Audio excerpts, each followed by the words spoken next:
Hello friends. Did you know that nearly 80% of those who watch my videos aren't subscribed? If you enjoy the content, I'd truly appreciate it if you hit that subscribe button. It helps a lot. Also, don't forget to leave a like and share your thoughts in the comments. Your interaction not only supports the channel's growth, but also helps these stories reach more people. Thank you all for being here. By the way, where are you watching from? Let me know in the comments.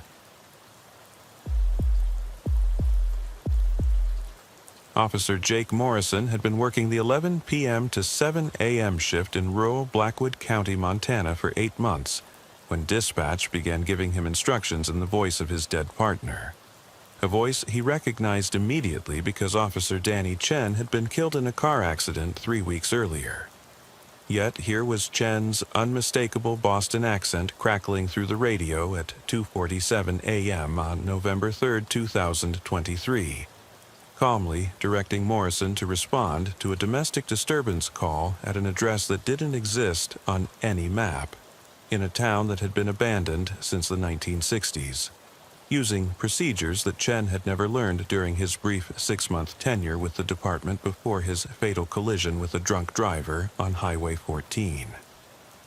Morrison's relationship with Chen had been complicated by the fact that he had been the training officer responsible for the younger man's field education, a role that had ended abruptly when Chen's patrol car was struck head-on by a pickup truck driven by a methamphetamine addict who had been fleeing from a domestic violence warrant.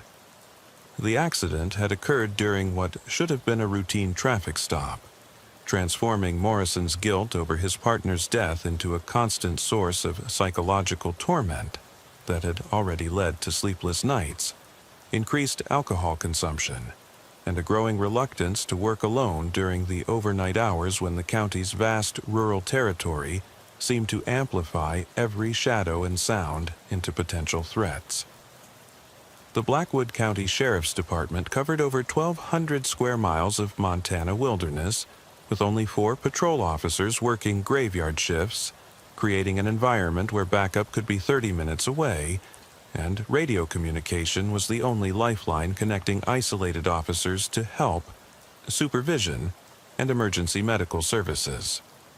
Morrison had grown accustomed to spending entire shifts without seeing another human being, patrolling empty highways and abandoned ranch roads where the silence was so complete that the sound of his own breathing seemed unnaturally loud in the patrol car's confined space. When Chen's voice emerged from the radio that November night, Morrison's first reaction was denial. Perhaps fatigue was causing auditory hallucinations, or maybe the radio was picking up old recordings from training exercises that had somehow been stored in the communication system's memory banks. However, the voice was undeniably Chen's, complete with his characteristic way of pronouncing certain words and his habit of adding unnecessary detail to routine communications that had often annoyed Morrison during their brief partnership. Unit 7. Respond to domestic disturbance at 1247 Timber Creek Road, Millfield Township, Chen's voice said with the same professional tone he had used during life, though Morrison knew that Millfield Township had been a ghost town for decades, and that no current address system included Timber Creek Road. Reports of screaming and possible assault in progress. Approach with caution and request backup if needed.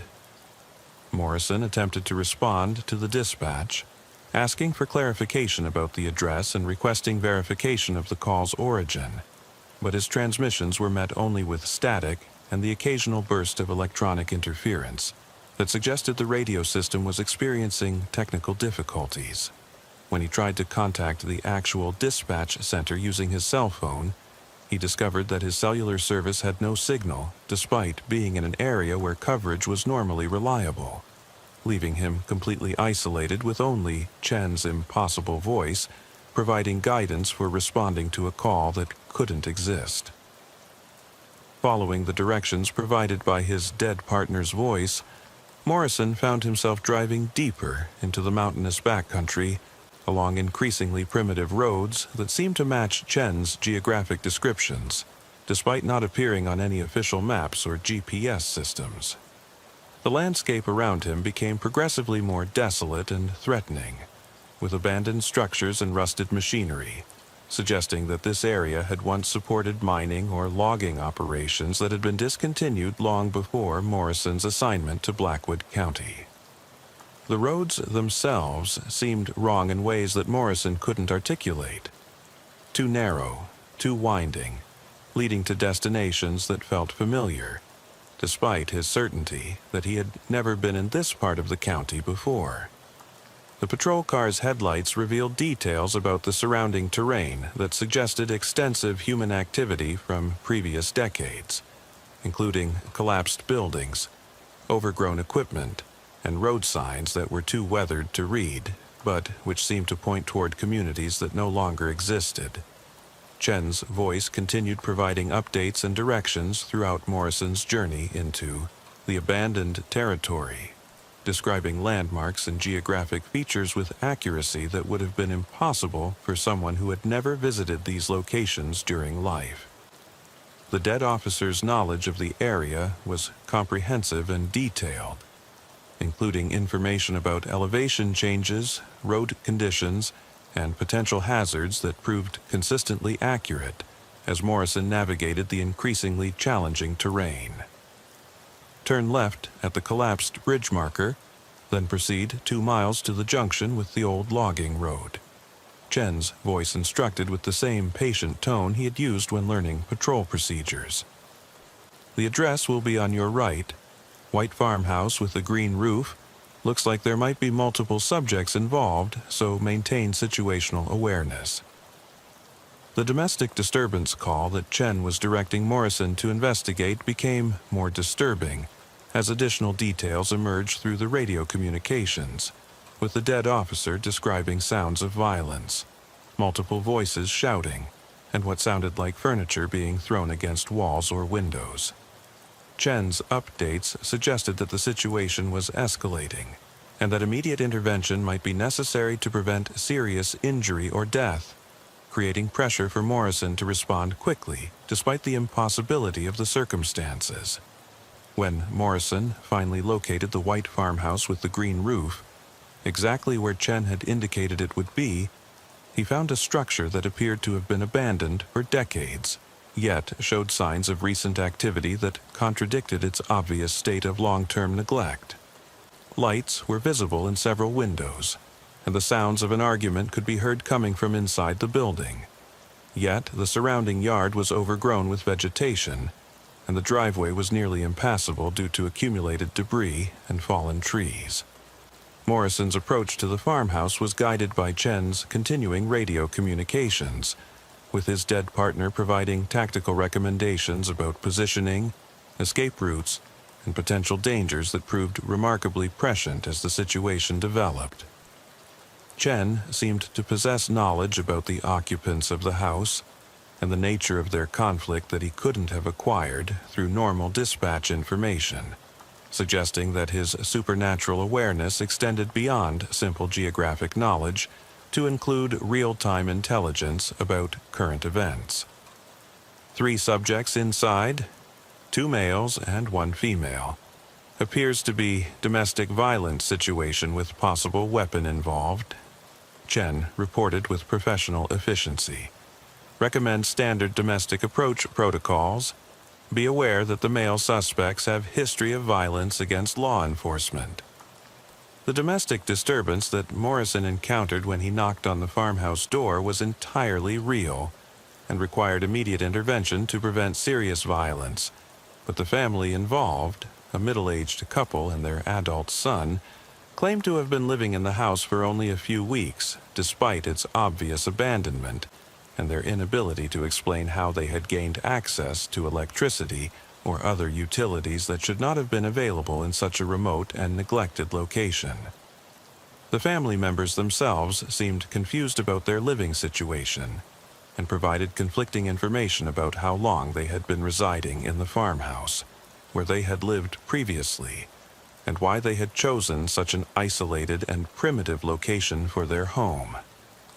Their responses to Morrison's questions suggested disorientation and memory problems that might indicate drug use, mental illness, or some other factor that was affecting their perception of reality and their ability to provide coherent information about their circumstances. Most disturbing was the family's reaction to Morrison's presence, as they seemed genuinely surprised that a police officer had responded to their domestic dispute and claimed that they had not called for assistance or made any contact with law enforcement agencies. The woman showed signs of physical abuse and emotional distress, but when Morrison asked about the source of her injuries, she provided explanations that didn't match the physical evidence and seemed unable to remember specific details about recent events. Chen's voice continued providing guidance throughout Morrison's investigation of the domestic disturbance, offering tactical advice and suggesting interview techniques that proved effective for gathering information and de-escalating the potentially violent situation. The dead officer's recommendations were consistently helpful and appropriate, allowing Morrison to handle a complex domestic violence case with greater effectiveness than he might have achieved using only his own training and experience. However, Chen's supernatural assistance came with psychological costs that Morrison found increasingly difficult to manage as the night progressed. The constant presence of his dead partner's voice created a sense of unreality that made it difficult to distinguish between normal police work and the supernatural intervention that was somehow enabling him to respond to situations that shouldn't exist in locations that couldn't be reached through conventional navigation. The resolution of the domestic disturbance case required Morrison to coordinate with emergency medical services and social workers who somehow managed to locate the abandoned farmhouse despite its absence from official maps and its inaccessibility through normal transportation routes. The family was transported to appropriate facilities for medical treatment and crisis intervention, but Morrison was never able to obtain satisfactory explanations for how they had been living in an abandoned house or why his dead partner had possessed knowledge about their situation. When Morrison attempted to return to his normal patrol area, he discovered that the roads he had used to reach the farmhouse had apparently disappeared, leaving him stranded in wilderness terrain with no clear route back to civilization. Chen's voice provided directions for returning to the main highway system, but the route required Morrison to drive through areas that his GPS identified as impassable terrain, following roads that existed only in his dead partner's supernatural knowledge of the county's geography.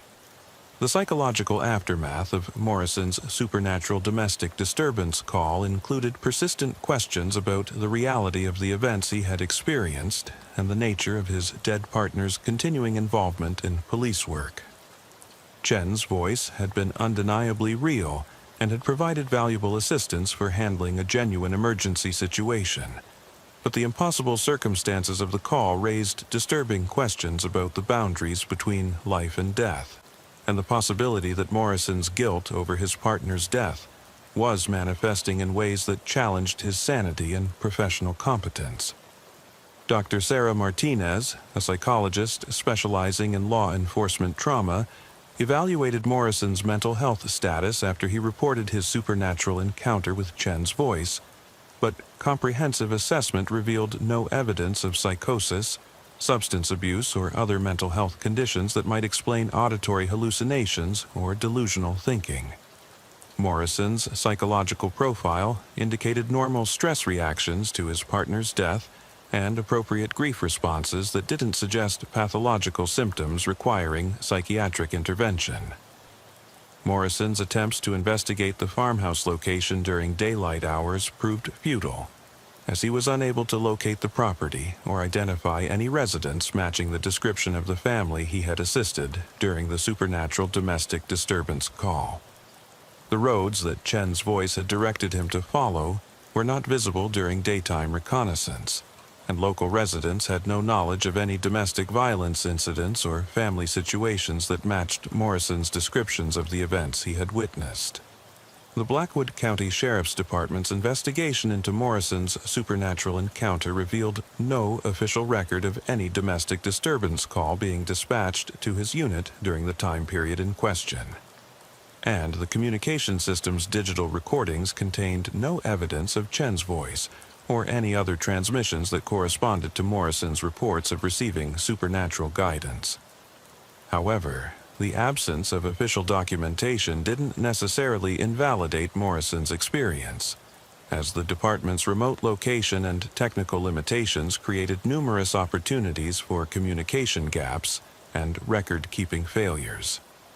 Sheriff Robert Daniels, after reviewing Morrison's report and consulting with technical specialists, classified the incident as a possible equipment malfunction combined with stress-related perceptual disturbances that didn't require disciplinary action, but warranted ongoing monitoring to ensure that Morrison remained capable of performing his duties safely and effectively. The official response acknowledged the reality of Morrison's experience while avoiding supernatural explanations that might compromise the department's credibility or Morrison's career prospects. Morrison continued working graveyard shifts in Blackwood County, though he requested assignment to patrol areas that were more accessible to backup and support services, reducing his exposure to the isolated territorial conditions that had contributed to his supernatural encounter with Chen's voice. His subsequent police work remained professional and effective, but colleagues noted that he seemed more cautious and deliberate in his decision-making, suggesting that his experience with supernatural assistance had fundamentally altered his approach to law enforcement. The ongoing mystery of Chen's posthumous involvement in Morrison's police work created lasting questions about the nature of partnership, responsibility, and guilt in law enforcement relationships. Morrison's experience suggested that the bonds between police officers might persist beyond death in ways that could provide assistance during dangerous situations, but which also created psychological burdens that challenged the survivor's ability to process grief and move forward with their careers. Today, Morrison works day shifts for a different sheriff's department in a more populated county where backup is readily available and radio communication is more reliable. He has never again received supernatural guidance from Chen's voice, though he continues to experience occasional technical difficulties with radio equipment that he attributes to normal equipment failures rather than paranormal intervention. His experience with supernatural assistance has made him a more empathetic and understanding supervisor for younger officers who face the psychological challenges of working alone during overnight hours in isolated rural territories. The Chen incident has become an unofficial part of Blackwood County Sheriff's Department lore, discussed quietly among graveyard shift officers who work the same isolated territories where Morrison encountered his dead partner's voice.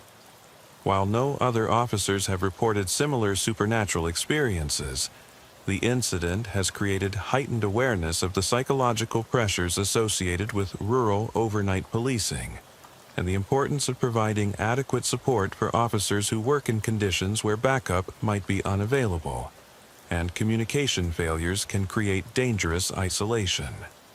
For Morrison, the supernatural assistance he received from Chen's voice represents both a source of comfort and a continuing burden, as he struggles to understand whether his dead partner's intervention was real or the product of guilt and grief, manifesting during a moment of extreme stress and isolation.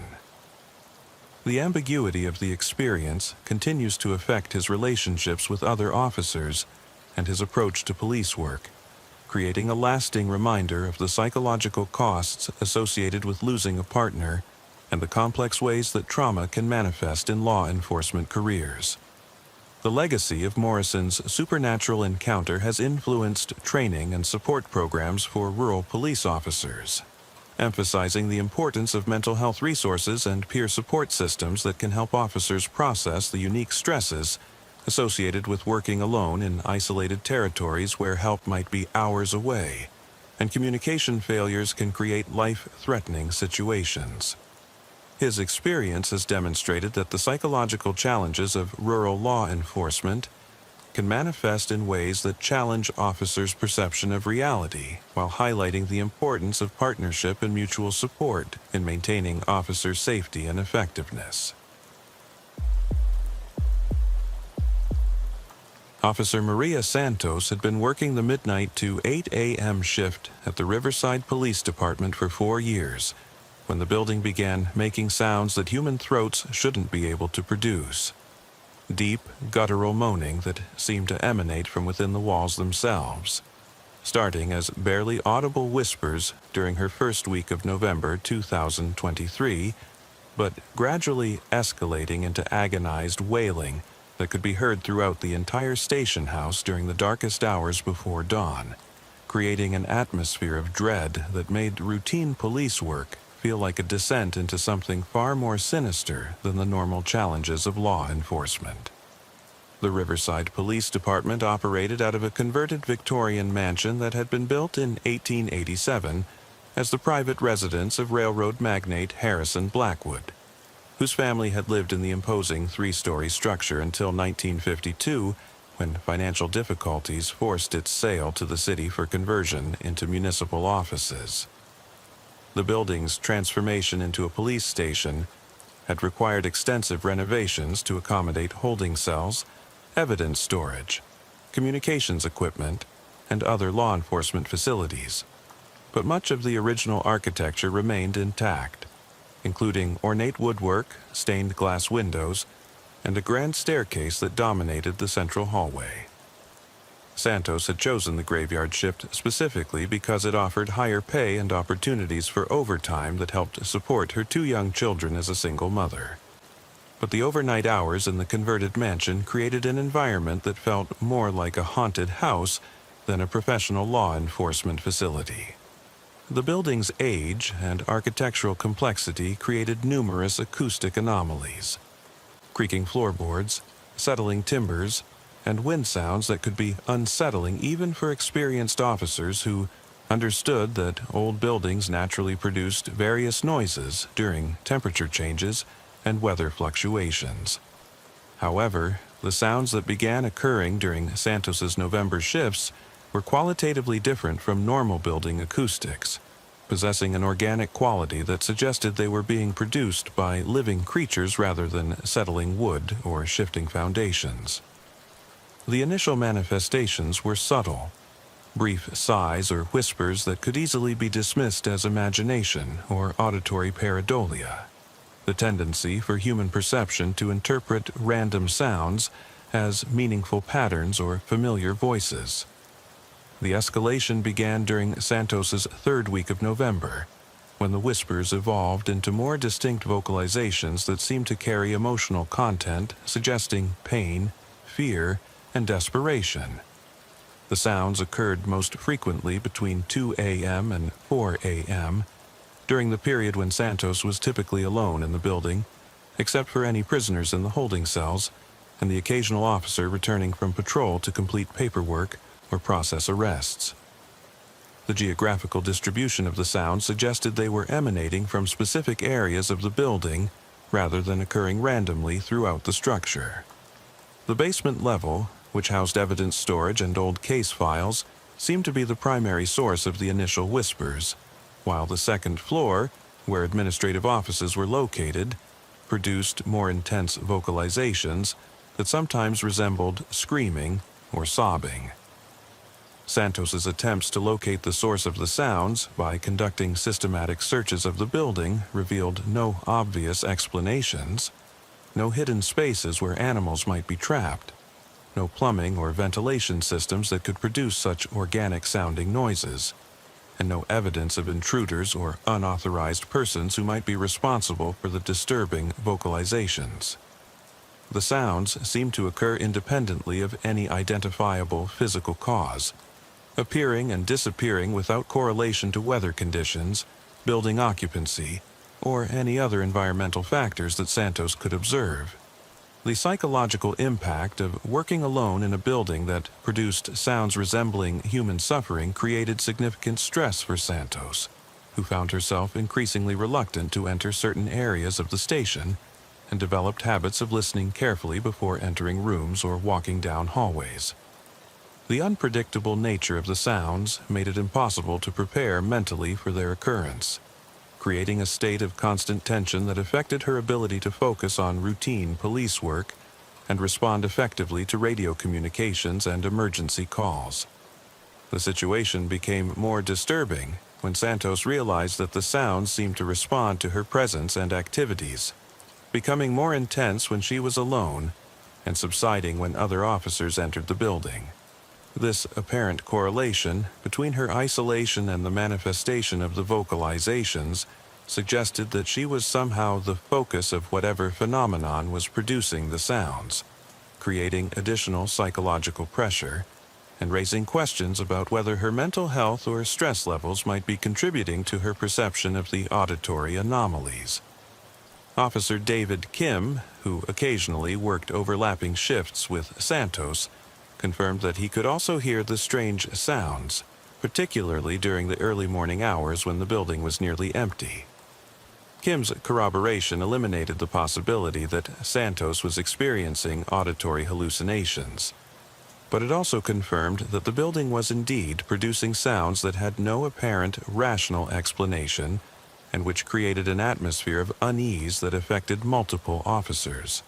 The sounds became significantly more disturbing during Santos's fourth week of November, when they began to include what sounded like distinctly human voices, speaking words that were almost but not quite comprehensible, as if the vocalizations were attempting to communicate specific information but were being distorted by some barrier that prevented clear understanding.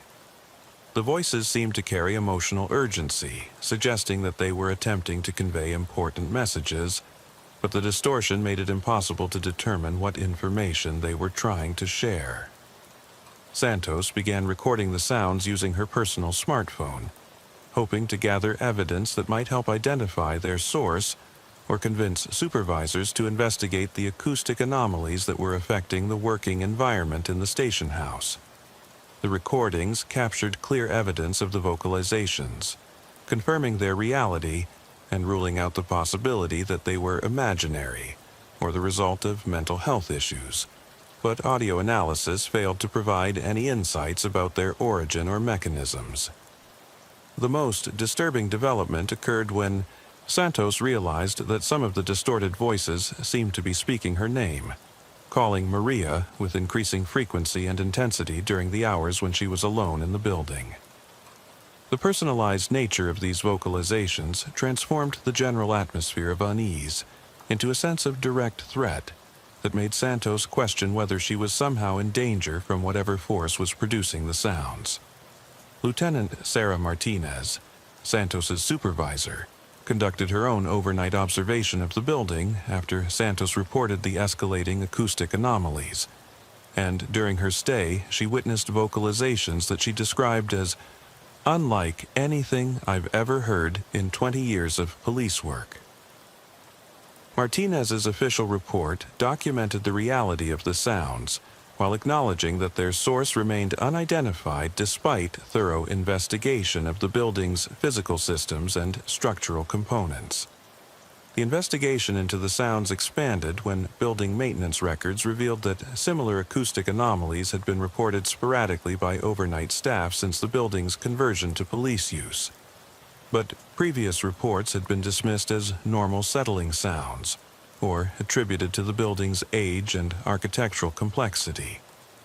The historical pattern of reports suggested that the sounds were a recurring phenomenon rather than a recent development, indicating that whatever was causing them had been present in the building for decades. Research into the building's history as the Blackwood family residence revealed several potentially relevant details, including the deaths of 3 family members who had died in the house under various circumstances. Harrison Blackwood's wife Eleanor had died of tuberculosis in 1903. Their son William had been killed in a hunting accident in 1918, and their daughter Catherine had died by suicide in 1931. While these historical deaths provided possible explanations for supernatural activity, they didn't necessarily account for the specific nature of the sounds, or their apparent focus on Santos as an individual.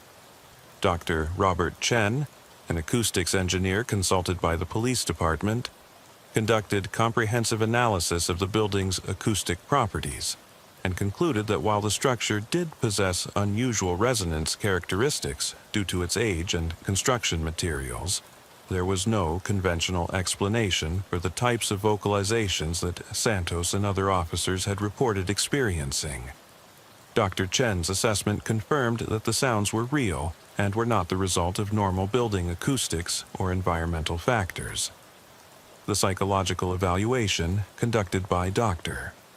Patricia Williams, revealed that Santos was experiencing normal stress reactions to an abnormal environment, but showed no signs of mental illness or psychological disorders that might explain auditory hallucinations or delusional thinking.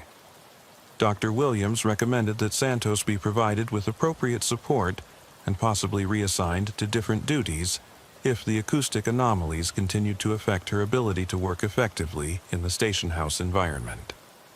The most significant escalation occurred during Santos's final week of November, when the sounds began to include what appeared to be detailed descriptions of crimes that had occurred in the city, spoken in the distorted voices that seemed to emanate from within the building's walls. The vocalizations described specific incidents, locations, and suspect descriptions with accuracy that suggested access to official police information, but the details were being communicated through impossible means that challenged any rational explanation for how such information could be transmitted through building acoustics. The crime-related vocalizations proved to be accurate when verified against official police reports, confirming that the sounds were somehow conveying genuine intelligence about law enforcement matters rather than random or meaningless noise.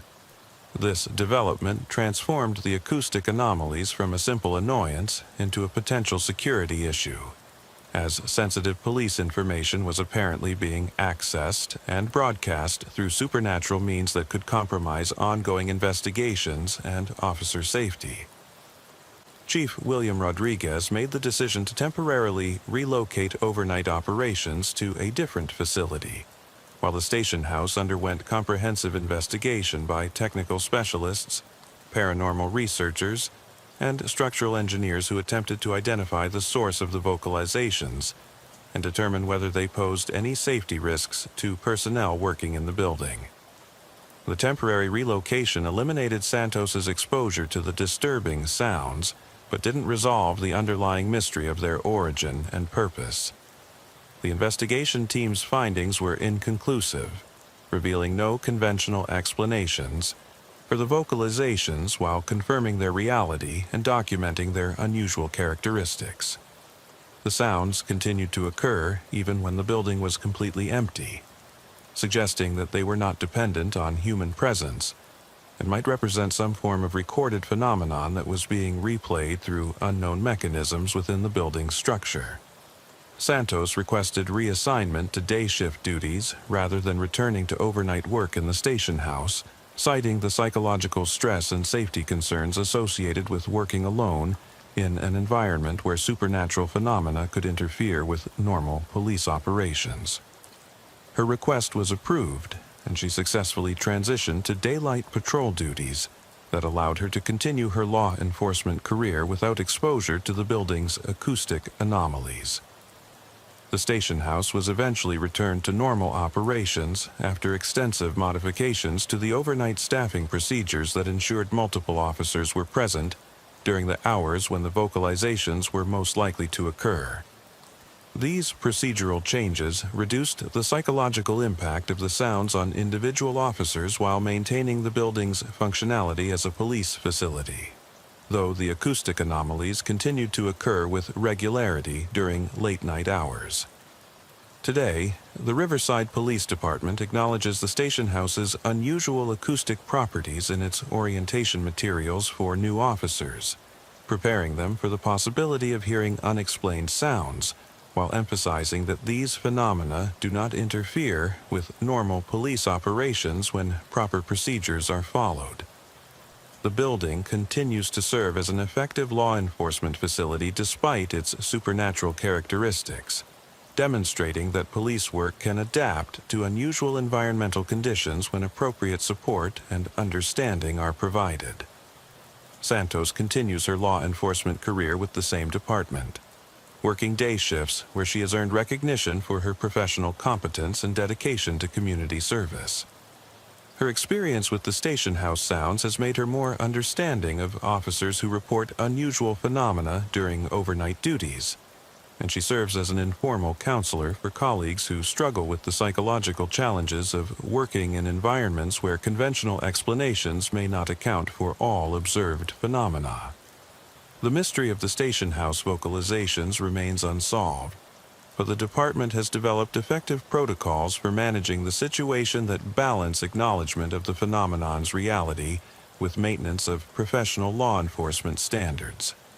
The building's supernatural characteristics have become an accepted part of working for the Riverside Police Department, demonstrating that modern policing can incorporate unusual elements while maintaining focus on public safety and community service objectives. The legacy of Santos's experience has influenced policy development for law enforcement agencies that operate in older buildings or facilities with histories that might contribute to unusual environmental conditions. Her case has demonstrated that supernatural phenomena can affect police work in ways that require acknowledgement and accommodation rather than denial or dismissal, creating precedents for managing unusual workplace conditions while maintaining professional effectiveness and officer well-being. For Santos, the transition from graveyard shift work in a supernatural environment to normal day shift duties has allowed her to continue serving her community while avoiding the psychological stress associated with unexplained phenomena that challenged her understanding of reality and professional competence. Her experience has contributed to improved support systems for officers who encounter unusual situations that fall outside normal training and preparation, ensuring that law enforcement personnel receive appropriate assistance when their work exposes them to circumstances that exceed conventional explanation. Officer Janet Walsh had been working the 11 p.m. to 7 a.m. shift in Millfield County, Nebraska, for 2 years, when the GPS in her patrol car began directing her to locations where horrific crimes were occurring exactly as she arrived. Murders, assaults, and disappearances that seemed to be perfectly timed to her presence, as if someone or something was orchestrating these violent events specifically for her to witness during the darkest hours of night when backup was 30 minutes away, and radio communication was unreliable in the vast rural territory she patrolled alone.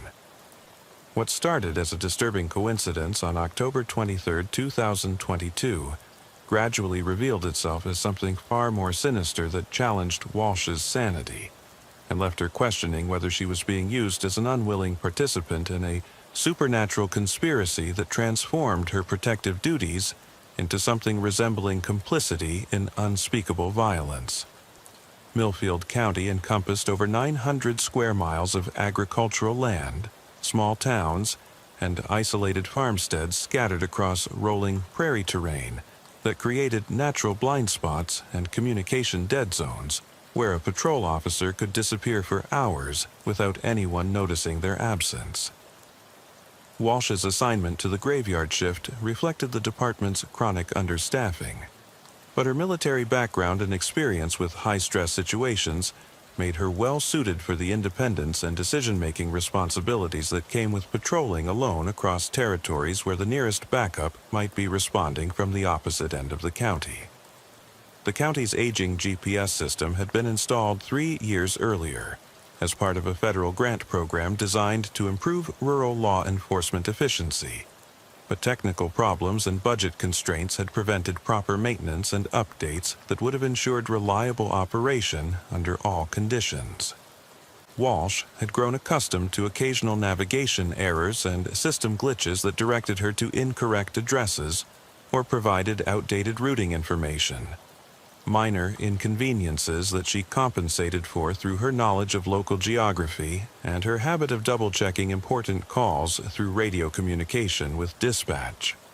The first incident that would establish the horrifying pattern occurred during Walsh's routine patrol along County Road 47, when her GPS suddenly activated without any input from her and began providing turn-by-turn directions to a farmhouse located approximately 12 miles northeast of her current position. The device's screen showed an emergency symbol indicating an active crime in progress, but Walsh had received no dispatch call or radio communication authorizing her to respond to any situation in that area. Her attempts to contact dispatch for clarification met with static and interference that suggested technical problems with the radio system. Following the GPS directions, despite her unease about the lack of official authorization, Walsh arrived at the farmhouse just as a domestic violence situation was escalating into attempted murder, with an armed male suspect attacking his estranged wife with a kitchen knife while their 2 young children screamed in terror from an upstairs bedroom. The timing of her arrival was impossibly precise. She entered the house just as the suspect raised the knife for what would have been a fatal blow, allowing her to intervene and prevent a triple homicide that would have devastated a family and traumatized the rural community. The successful intervention should have been a career highlight that demonstrated the value of proactive policing and quick response times. But something about the circumstances felt wrong in ways that Walsh couldn't articulate, despite her extensive training and experience with domestic violence calls.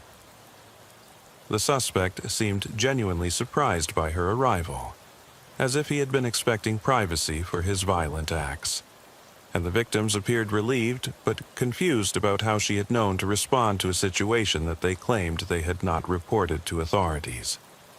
Investigation of the incident revealed that no emergency calls had been made from the farmhouse. No neighbors had reported disturbances, and the GPS system showed no record of generating the navigation instructions that had directed Walsh to the location. The domestic violence call had somehow been prevented through her intervention, but there was no explanation for how she had gained knowledge of the situation or why her patrol car's navigation system had activated independently to guide her to the scene. The second incident occurred 3 weeks later, when Walsh's GPS again activated without authorization and directed her to an abandoned grain elevator on the outskirts of Millfield Township, where she discovered a kidnapping in progress, as 2 armed men were preparing to execute a teenage girl they had been holding for ransom. Her arrival interrupted the execution just as one of the suspects was placing a gun against the victim's head, and her immediate tactical response resulted in the arrest of both kidnappers and the safe rescue of the victim who had been missing for 6 days. Again, the timing was impossibly precise, and the circumstances raised disturbing questions about how Walsh had gained knowledge of the kidnapping location when federal investigators and state police had been searching unsuccessfully for the victim using extensive resources and advanced investigative techniques. The GPS system showed no record of the navigation instructions, and dispatch had no record of authorizing Walsh to respond to the abandoned grain elevator where the rescue had occurred. The pattern continued with increasingly frequency and precision, as Walsh's GPS began directing her to violent crimes in progress on a weekly basis, always with perfect timing that allowed her to prevent murders, rapes, and other serious felonies that would have gone undetected in the rural territory where such crimes could be committed and concealed with relative ease. Each successful intervention saved lives and resulted in the arrest of dangerous criminals, but the impossible accuracy of the GPS directions and the complete absence of any logical explanation for how she was gaining intelligence about crimes in progress created growing anxiety about her role in events that seemed orchestrated by forces beyond her understanding. Walsh's attempts to discuss the pattern with her supervisor, Sergeant Robert Martinez, were met with skepticism and suggestions that she was simply developing exceptional instincts for detecting criminal activity through subtle environmental cues and improved familiarity with the patrol territory.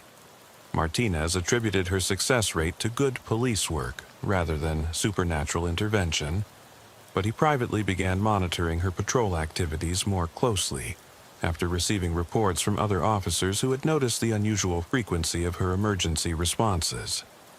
The psychological impact of witnessing violent crimes in progress on a regular basis began to affect Walsh's mental health and personal relationships as she struggled to process the constant exposure to human brutality and the disturbing knowledge that without her inexplicable interventions, numerous innocent people would have been murdered, raped, or tortured by criminals who seemed to be operating with the confidence that their crimes would go undetected in the isolated rural territory.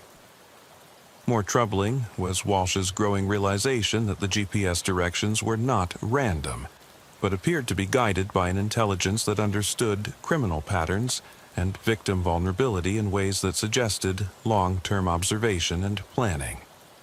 The crimes she interrupted were not impulsive acts of violence, but carefully planned attacks that had been in preparation for days or weeks. Yet her GPS somehow possessed advanced knowledge of when and where these crimes would occur.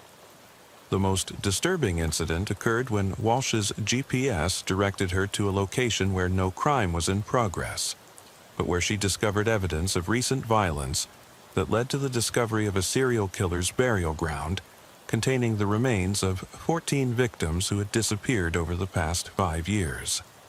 The GPS had guided her to a specific location in a vast cornfield where she found disturbed earth that would never have been noticed during normal patrol activities, suggesting that whatever intelligence was controlling her navigation system possessed knowledge about crimes that had already been committed, as well as those that were about to occur.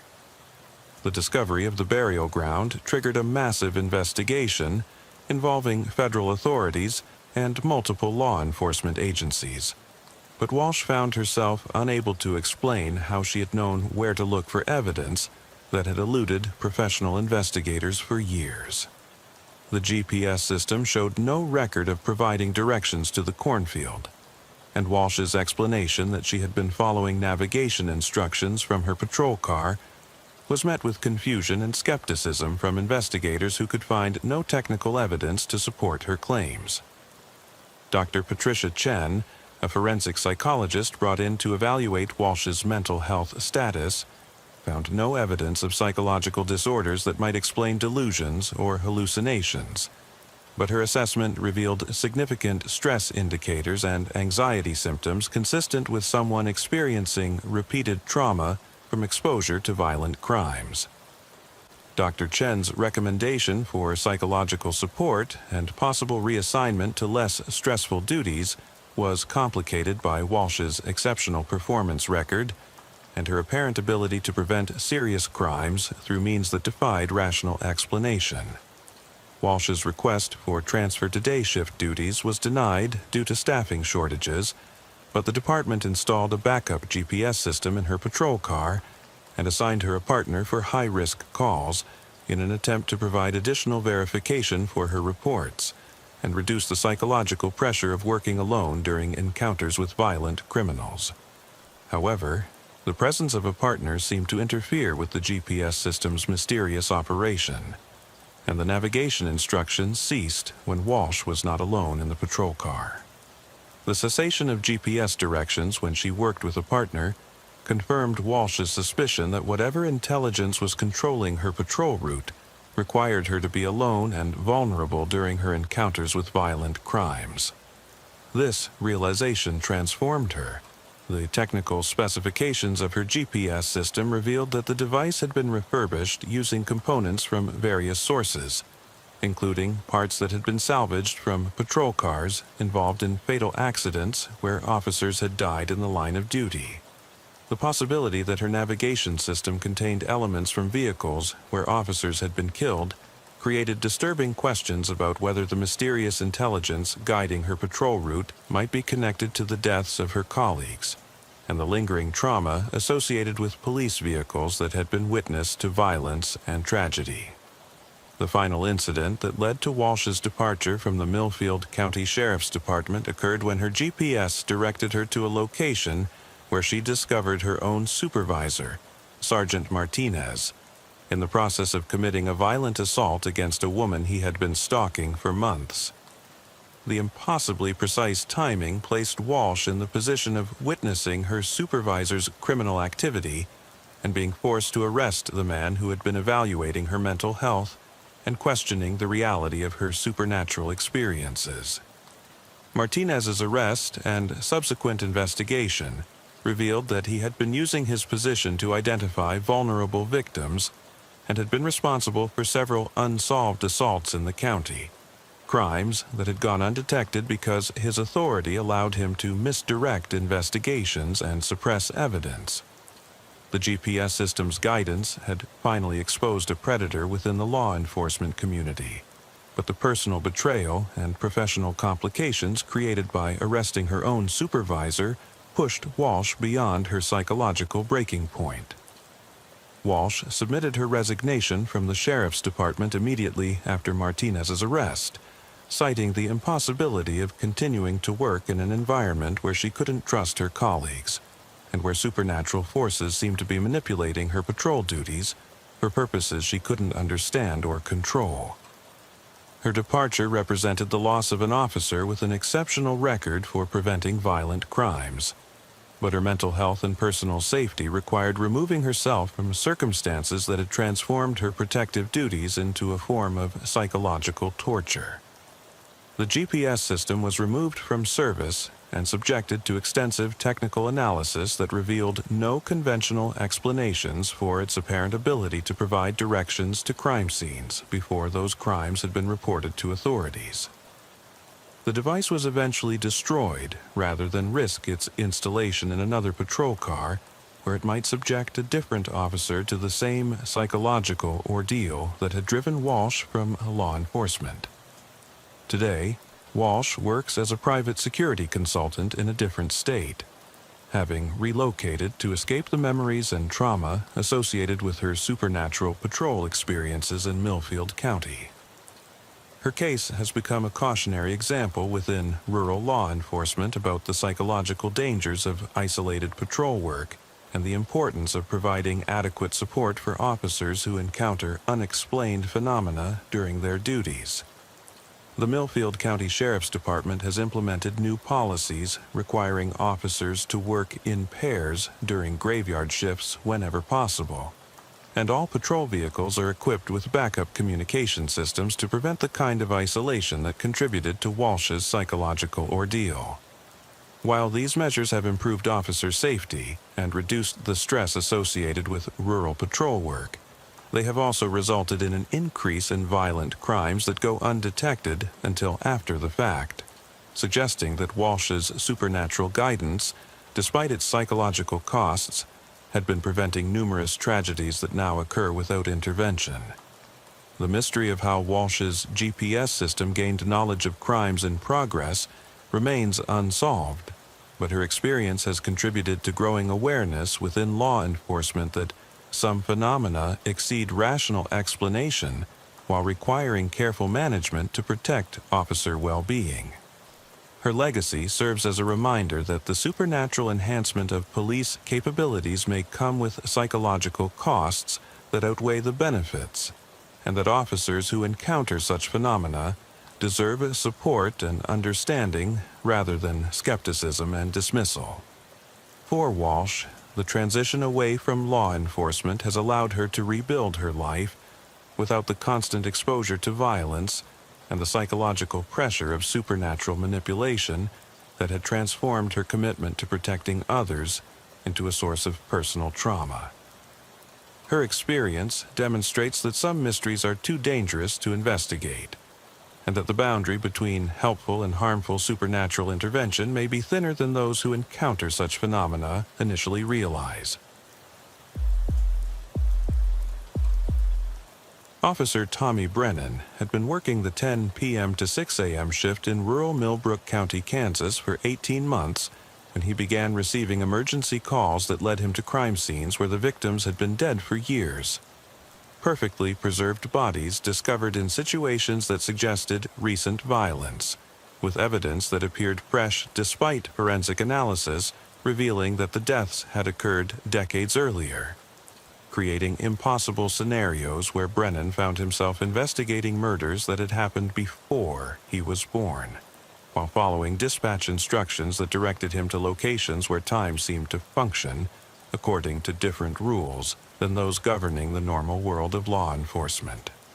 Millbrook County encompassed nearly 800 square miles of agricultural land and small rural communities, with a population of fewer than 12,000 residents spread across an area that required extensive patrol coverage during overnight hours when most businesses were closed and emergency services operated with minimal staffing.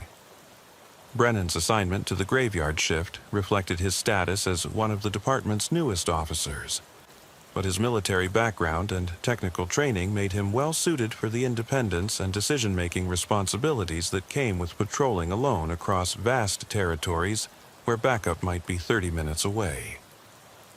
The county's emergency dispatch system served multiple law enforcement agencies and emergency services across the region, coordinating responses to calls that ranged from medical emergencies and traffic accidents to domestic disturbances and property crimes. The overnight dispatcher, Janet Morrison, had been working the graveyard shift for 12 years and was known for her professional competence and ability to manage complex situations with multiple agencies and competing priorities during the overnight hours when staffing levels were reduced across all emergency services. Brennan's first anomalous call came during his shift on March 15, 2024, when Morrison dispatched him to investigate a reported homicide at a farmhouse on County Road 47, approximately 20 miles northeast of the county seat. The call had come from an anonymous tip reporting gunshots and screaming at the isolated property, followed by suspicious vehicle activity that suggested the perpetrators might still be in the area and potentially dangerous to responding officers. The drive to County Road 47 took Brennan through rural territory that he had patrolled regularly during his 18 months with the department, following familiar routes past landmarks that he recognized from previous calls and routine patrol activities. However, as he approached the reported address, the landscape began to seem subtly different in ways that he couldn't immediately identify. Buildings that appeared newer or older than he remembered, road signs that seemed to indicate different distances to nearby towns, and agricultural patterns that didn't match his recollection of the area's typical farming activities. The farmhouse where the homicide had allegedly occurred was located at the end of a long gravel driveway, surrounded by well-maintained fields and outbuildings that suggested an active farming operation. Though Brennan couldn't recall ever seeing the property during his previous patrols through this section of the county. The house itself appeared to be from the 1940s or 1950s, constructed in the simple architectural style typical of rural Kansas farming communities, with a front porch and detached garage that showed signs of recent maintenance and regular use. Brennan's approach to the property followed standard procedures for potentially dangerous situations, including calling for backup and requesting that Morrison coordinate with neighboring law enforcement agencies to ensure adequate support was available if the situation escalated. However, his radio communications began experiencing static and interference as he neared the farmhouse, making it difficult to maintain clear contact with dispatch and increasing his sense of isolation and vulnerability. The front door of the farmhouse was standing open when Brennan arrived, revealing a darkened interior that showed no signs of current occupancy despite the property's well-maintained appearance. Following protocols for investigating reported homicides, Brennan announced his presence and called for any occupants to respond before entering the building with his service weapon drawn and his flashlight providing illumination for the darkened rooms. The scene that Brennan discovered inside the farmhouse was unlike anything in his previous law enforcement experience or military training.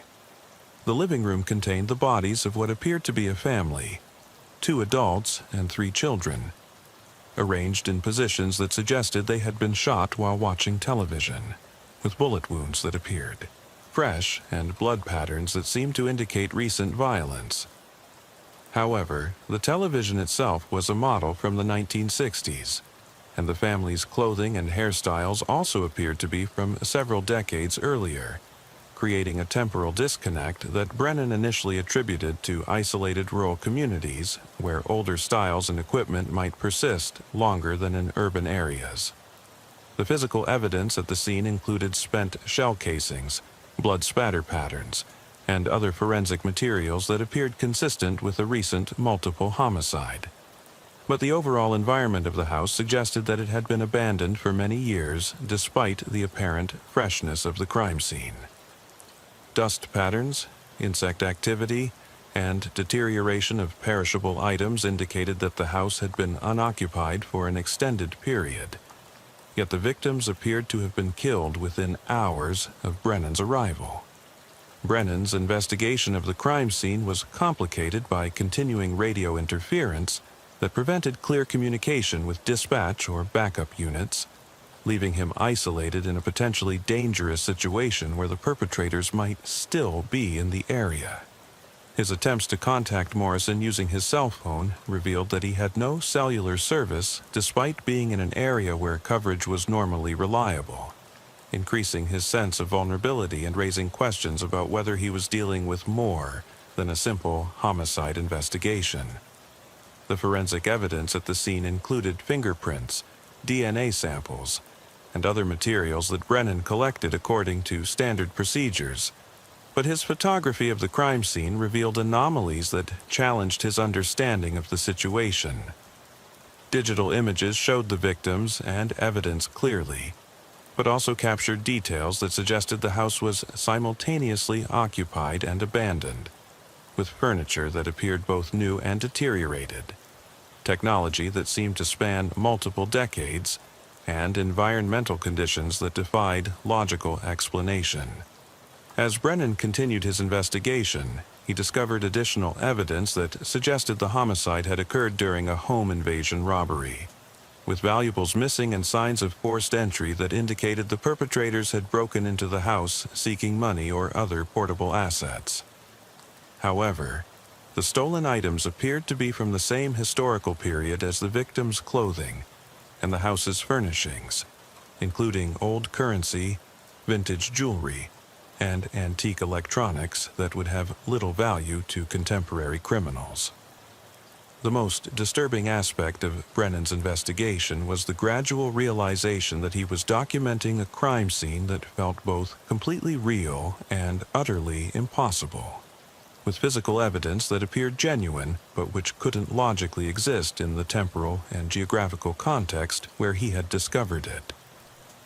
The victims were clearly dead, the forensic evidence was consistent with violent crime, and the scene required professional law enforcement response, yet the circumstances challenged every assumption about how reality functioned and what was possible within normal police work.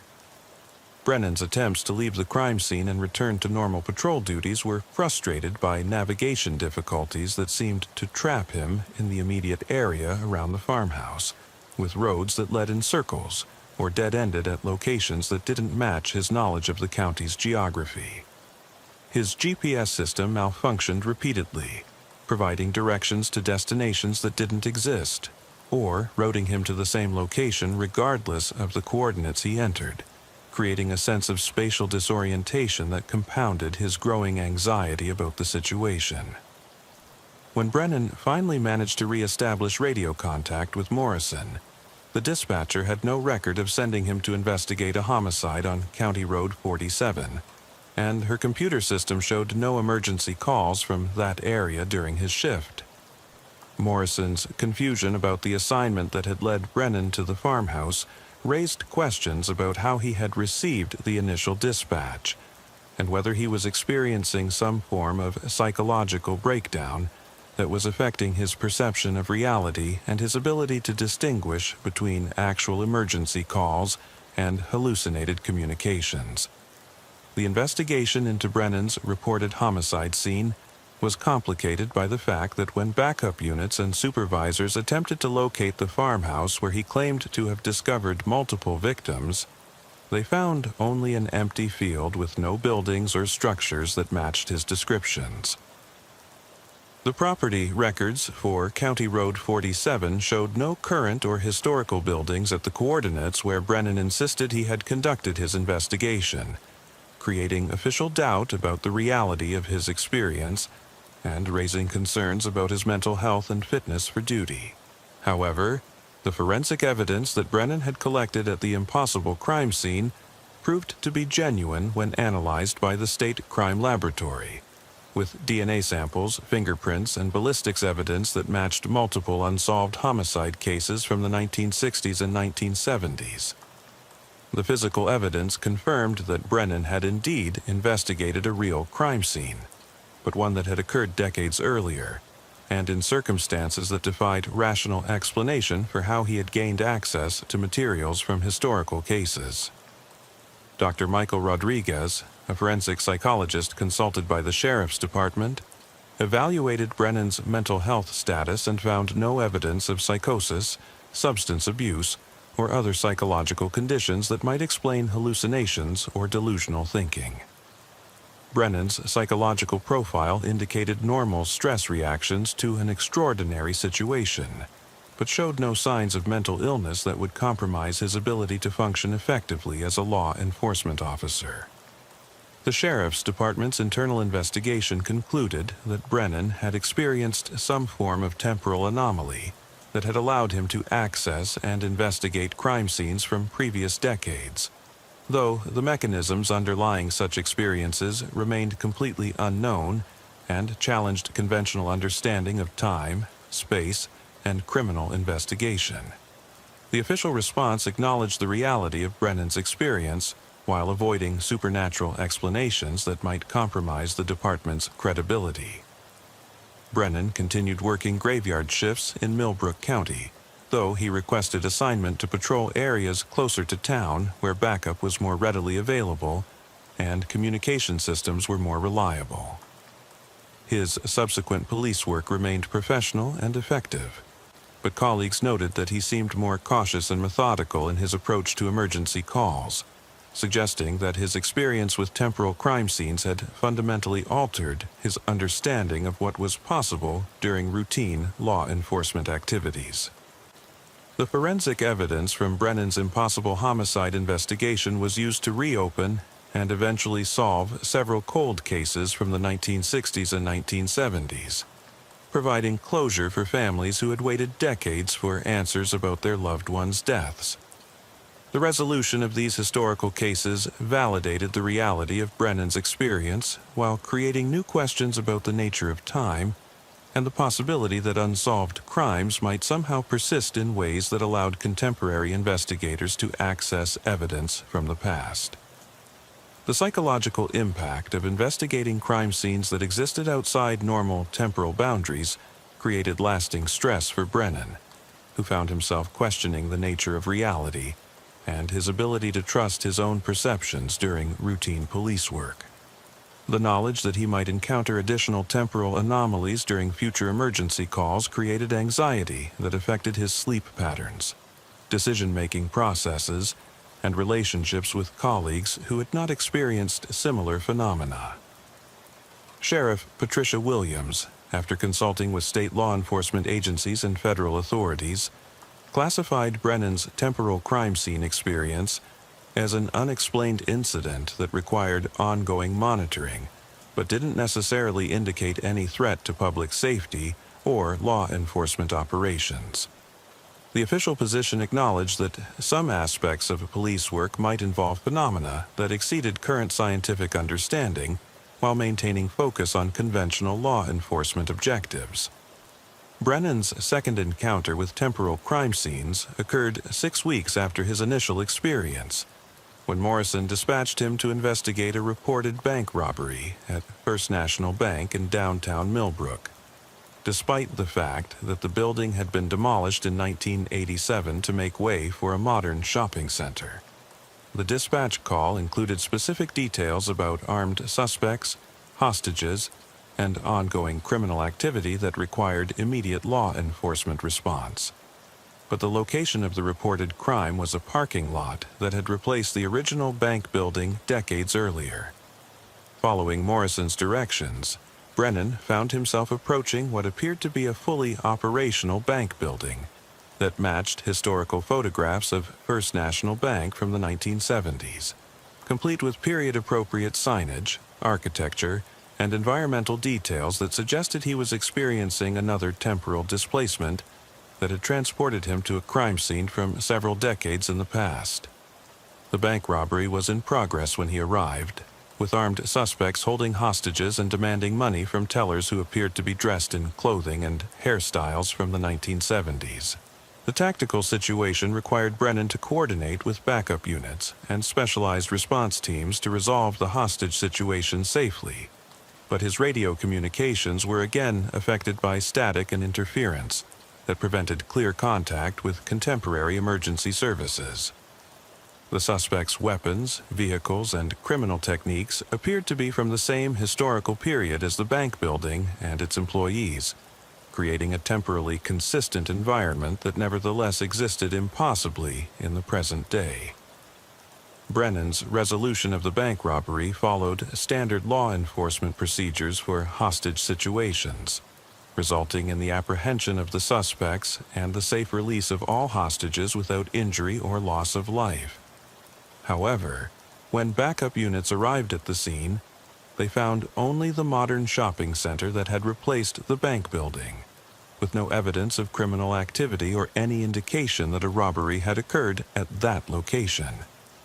The suspects that Brennan had arrested during the temporal bank robbery were documented through booking procedures that appeared normal in all respects, but background checks revealed that they were individuals who had died in prison during the 1980s while serving sentences for bank robberies that matched the crimes Brennan had interrupted.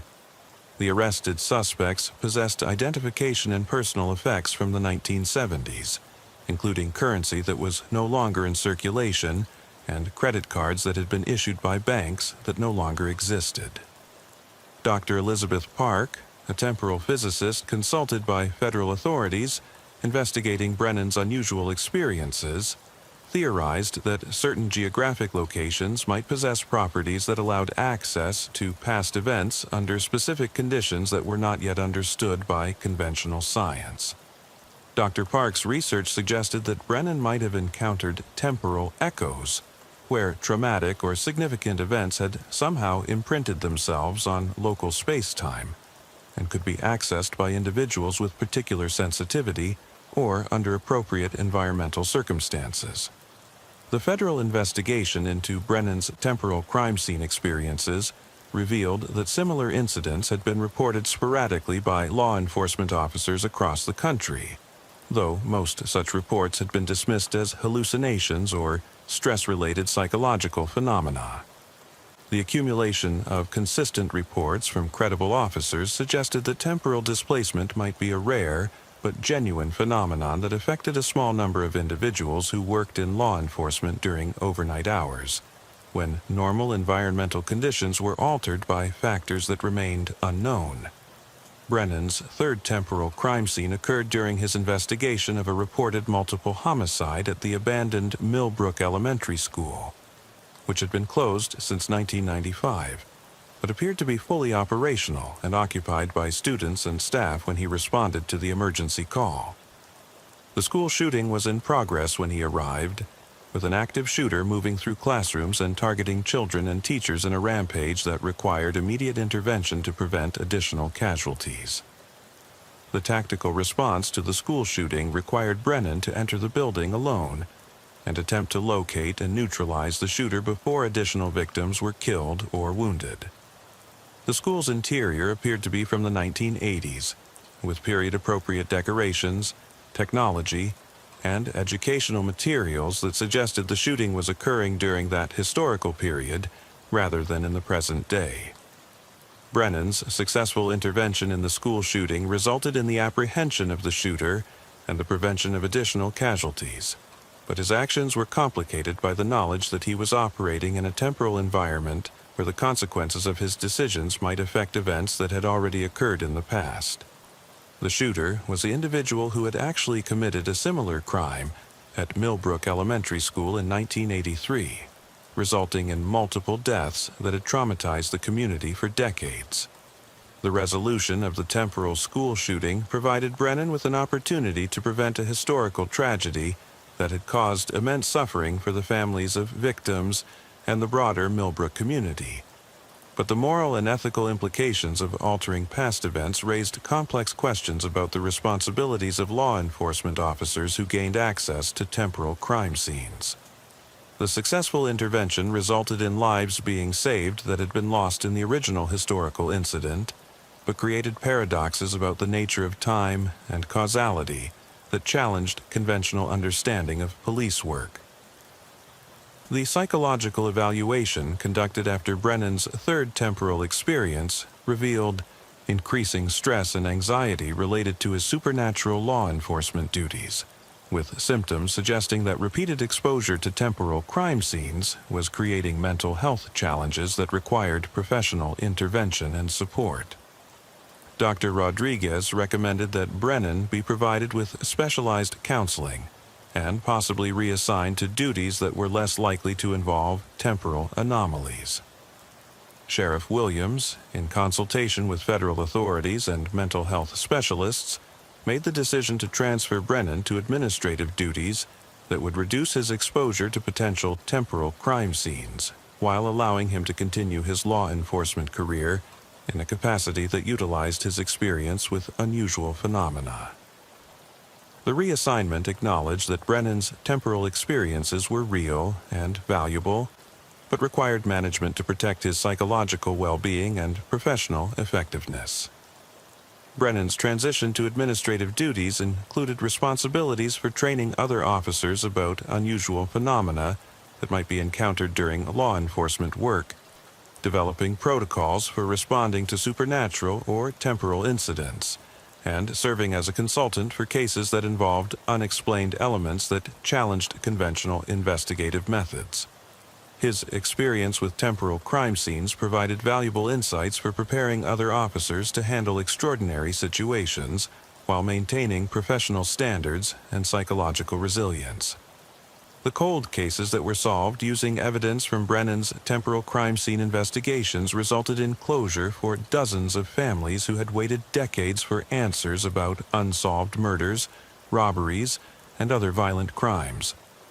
The physical evidence that Brennan had collected from impossible crime scenes proved to be authentic and valuable for resolving historical cases, demonstrating that temporal anomalies could serve legitimate law enforcement purposes despite their supernatural nature. Today, Brennan works as a training coordinator for the Kansas Bureau of Investigation, developing educational programs that prepare law enforcement officers for unusual situations that might challenge their understanding of reality while maintaining focus on professional effectiveness and public safety. His experience with temporal crime scenes has made him a valuable resource for officers who encounter phenomena that exceed conventional explanation and require special approaches to investigation and resolution. The Millbrook County Sheriff's Department has quietly established protocols for managing officers who report temporal anomalies or other supernatural experiences during their duties, creating support systems that acknowledge the reality of such phenomena while providing appropriate mental health resources and career guidance. These protocols recognize that modern law enforcement sometimes involves encounters with unexplained phenomena that require understanding and accommodation rather than dismissal or denial. Brennan's legacy in law enforcement includes the development of investigative techniques that can be applied to both conventional and temporal crime scenes, training programs that prepare officers for extraordinary situations, and support systems that help law enforcement personnel process experiences that challenge their understanding of reality. His successful integration of temporal experiences with professional police work has demonstrated that supernatural phenomena can be managed effectively within law enforcement frameworks when appropriate resources and understanding are provided. The ongoing mystery of how and why Brennan gained access to temporal crime scenes remains unsolved, but his experiences have contributed to growing recognition that law enforcement work sometimes involves phenomena that exceed conventional scientific explanation while requiring the same professional standards and ethical conduct that define all legitimate police activities. His temporal investigations have provided closure for historical cases while establishing precedents for managing extraordinary circumstances that challenge normal understanding of police work. For Brennan, the transition from active patrol duties to administrative and training responsibilities has allowed him to continue serving law enforcement while avoiding the psychological stress and uncertainty associated with temporal crime scene investigations. His experience has demonstrated that officers who encounter supernatural phenomena can continue productive careers when provided with appropriate support, understanding, and alternative assignments that utilize their unique experience while protecting their mental health and professional effectiveness. The temporal crime scenes that Brennan investigated have been sealed and classified by federal authorities, but the evidence and insights gained from these impossible investigations continue to influence cold case resolution and training programs that prepare law enforcement officers for the full spectrum of challenges they might encounter during their careers. His experience has shown that the boundaries between past and present, possible and impossible, may be more fluid than conventional understanding suggests, particularly in the realm of law enforcement, where officers sometimes encounter phenomena that defy explanation but require professional response nonetheless. Officer Mark Stevens had been working the overnight shift at the Riverside Police Department's evidence facility for 6 months when the stored items began reenacting the crimes they had been collected from. Blood-stained clothing that moved as if worn by invisible bodies, weapons that fired themselves in precise patterns that matched their original violent use, and personal effects that replayed the final moments of their owners' lives with horrifying accuracy during the dead hours between midnight and dawn, when Stevens was alone with thousands of pieces of evidence from decades of unsolved murders, rapes, and disappearances. What began as subtle movements and unexplained sounds on January 11, 2023, escalated into full supernatural recreations of violent crimes that forced Stevens to witness the brutal deaths of countless victims, while being unable to help them or stop the endless cycle of violence that transformed the evidence facility into a theater of horrors where the past refused to remain buried.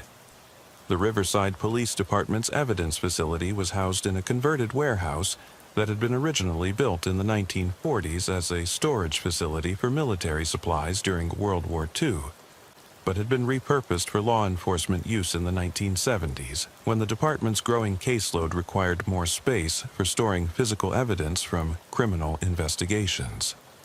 The building's concrete construction and temperature-controlled environment made it ideal for preserving evidence, but its isolated location and minimal overnight staffing created an atmosphere that even experienced officers found unsettling during the quiet hours when most of the city was asleep, and the facility's contents represented the accumulated violence of generations.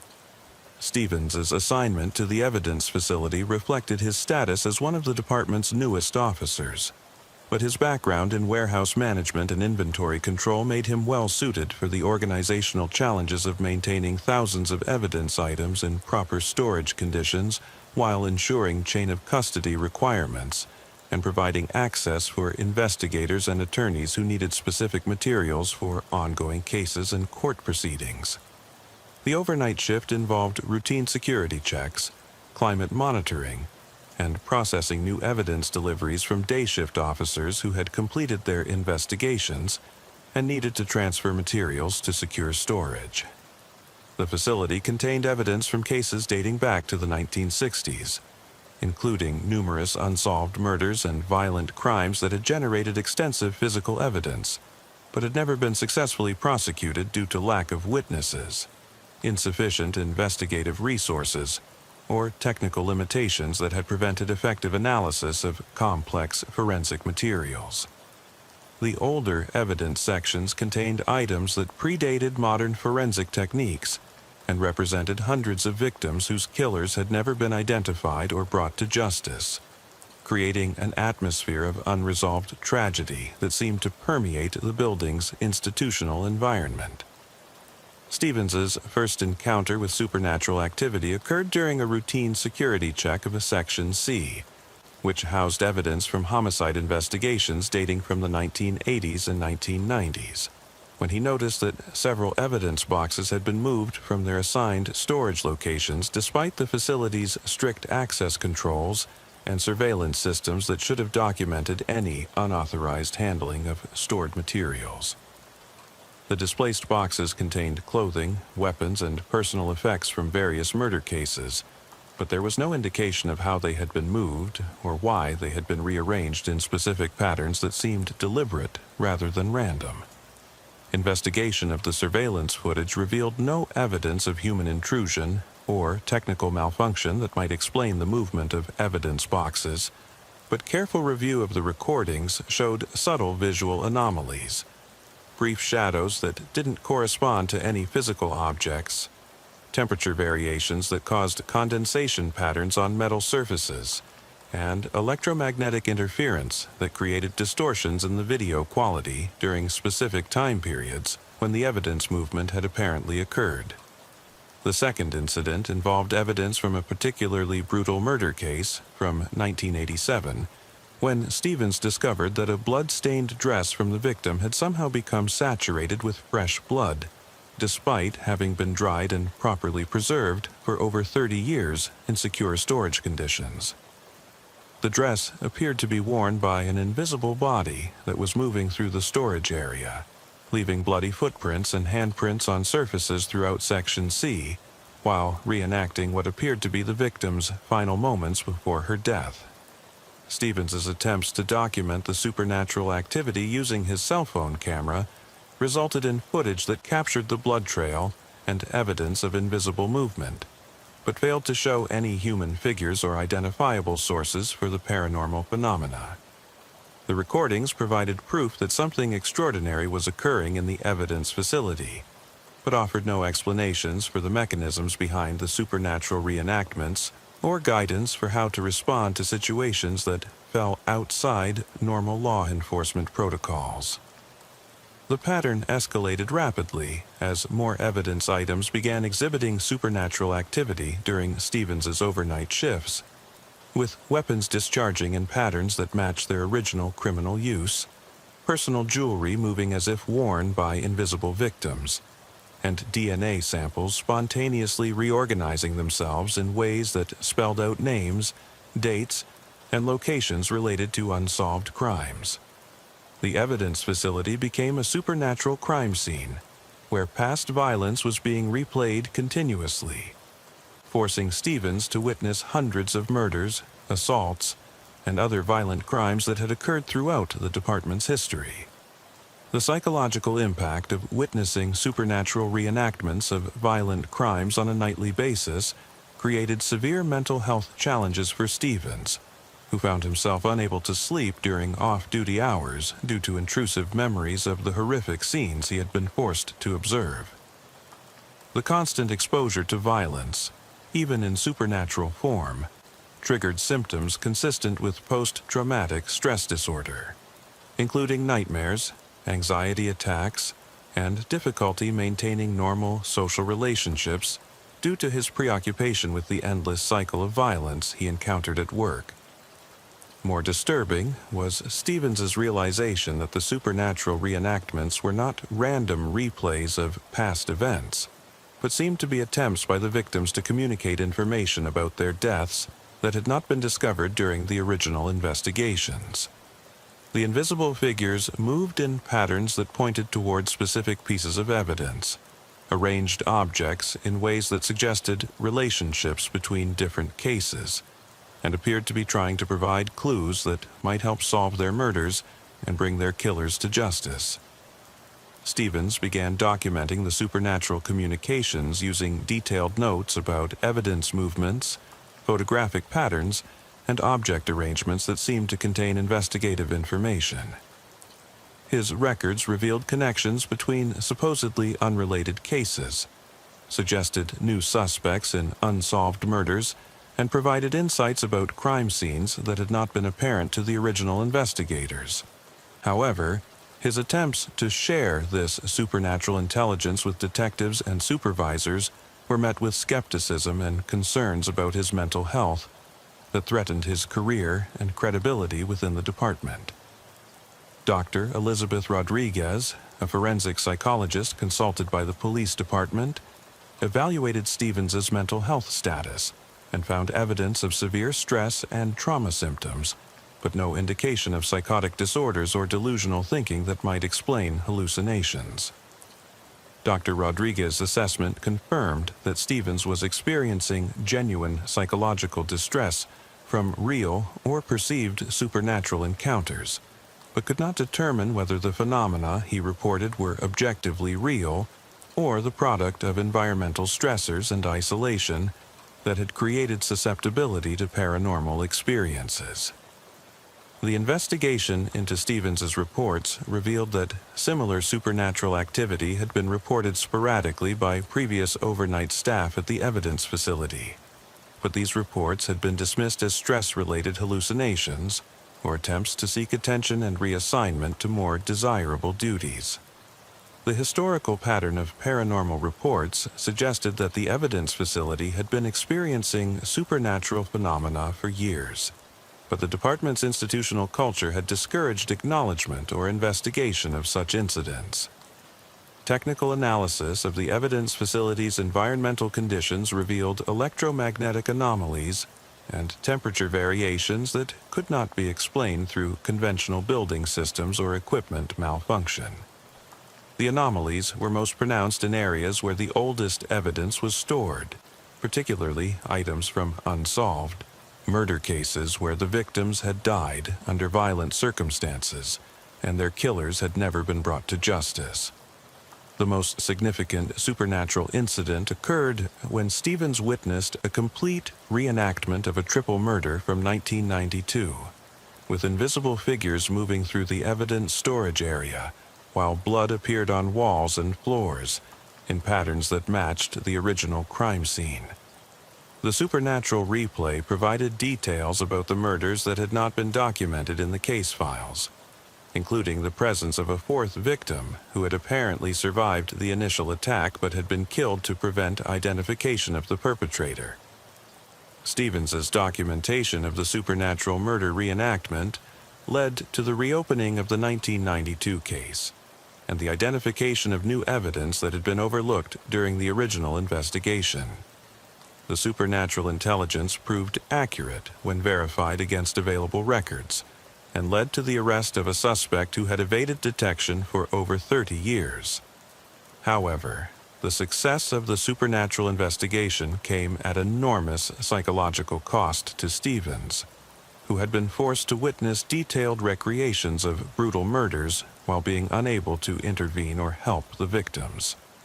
The department's response to the successful use of supernatural intelligence in solving a cold case created complex ethical and practical dilemmas about whether to continue utilizing Stevens's abilities despite the obvious mental health risks.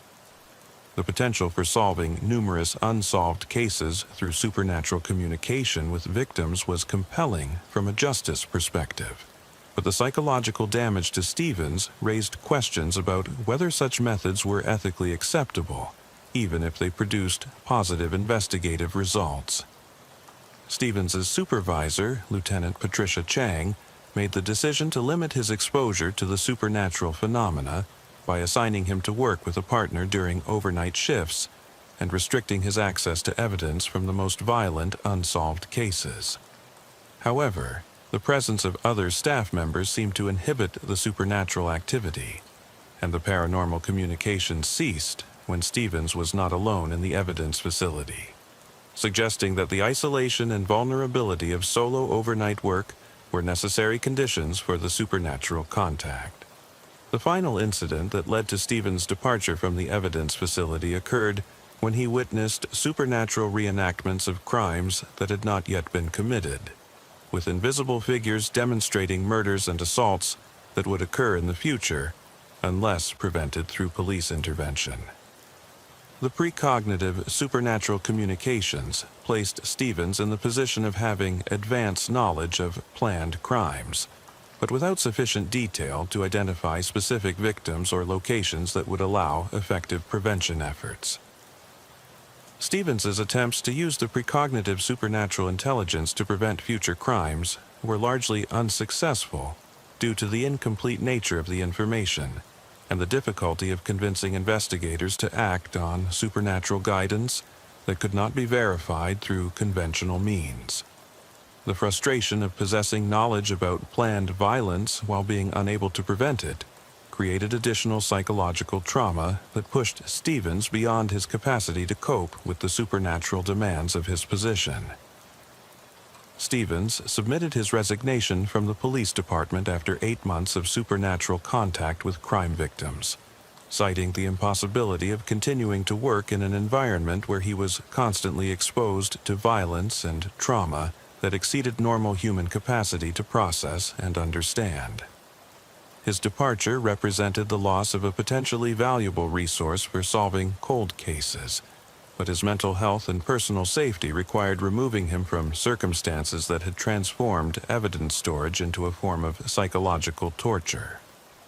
The evidence facility was temporarily closed for extensive renovation and reorganization that included the installation of additional lighting, improved ventilation systems, and new security measures designed to reduce the isolation and environmental stressors that had contributed to Stevens's supernatural experiences. When the facility reopened, it was staffed with multiple officers during all shifts, and access to evidence from unsolved violent crimes was restricted to daylight hours when supervisory oversight was available. Today, Stevens works as a private investigator, specializing in cold cases, having developed techniques for analyzing physical evidence and identifying investigative leads that don't require supernatural communication with victims. His experience with paranormal phenomena has given him unique insights into the psychological aspects of violent crime and the importance of providing closure for victims' families, but he carefully avoids situations that might expose him to the kind of supernatural contact that had caused his psychological breakdown. The Riverside Police Department has quietly implemented policies acknowledging that some evidence storage facilities may experience unexplained phenomena that can affect staff mental health and operational effectiveness. These policies provide framework for supporting employees who report supernatural experiences while maintaining focus on conventional investigative methods that don't require officers to sacrifice their psychological well-being in pursuit of justice for crime victims. Stevens's legacy within the department includes the successful resolution of several cold cases that were solved using supernatural intelligence. But his experience has also served as a cautionary example of the personal costs associated with paranormal law enforcement methods. His case demonstrates that some forms of supernatural assistance may be too psychologically demanding for human officers to utilize safely, regardless of their potential value for solving crimes and achieving justice. For Stevens, the transition away from supernatural law enforcement has allowed him to continue serving crime victims and their families while protecting his mental health from the trauma associated with direct communication with the dead. His experience has shown that the boundary between helpful and harmful supernatural phenomena may depend on the psychological capacity of individual officers and the institutional support available for managing extraordinary circumstances that challenge normal understanding of police work. Officer Lisa Chang had been walking the overnight patrol beat in downtown Portland's Old Town district for 18 months when the shadows began following her with malicious intent. Dark shapes that moved independently of any light source, reaching toward her with what appeared to be grasping fingers or claws, whispering threats and accusations that grew progressively more personal and disturbing as the nights wore on, transforming her familiar patrol route into a gauntlet of supernatural harassment that made every dark alley and empty doorway a potential source of psychological attack during the vulnerable hours when she was alone on foot in an urban environment that had become actively hostile to her presence. The Old Town district encompassed 12 city blocks of historic buildings, narrow alleys, and recessed doorways that created numerous shadows and blind spots even during daylight hours. But at night, the area became a labyrinth of darkness, broken only by scattered street lights and the occasional neon sign from late-night businesses that remained open to serve the district's population of homeless individuals, substance users, and others who existed on the margins of urban society. Chang's assignment to Foot Patrol reflected the department's community policing strategy, which emphasized personal contact and relationship building with residents who were often suspicious of police vehicles, and more likely to cooperate with officers they could meet face to face.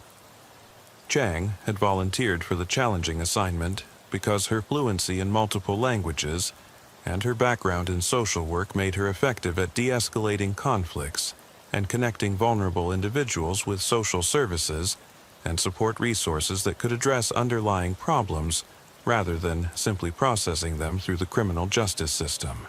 Her approach to policing emphasized building trust and providing assistance rather than enforcement and arrest, creating relationships with community members who viewed her as a resource rather than a threat. The supernatural harassment began subtly during Chang's routine patrol on September 4th, 2023, when she noticed that her shadow appeared to be moving independently of her body, reaching toward doorways and alley entrances as if searching for something or someone hidden in the darkness.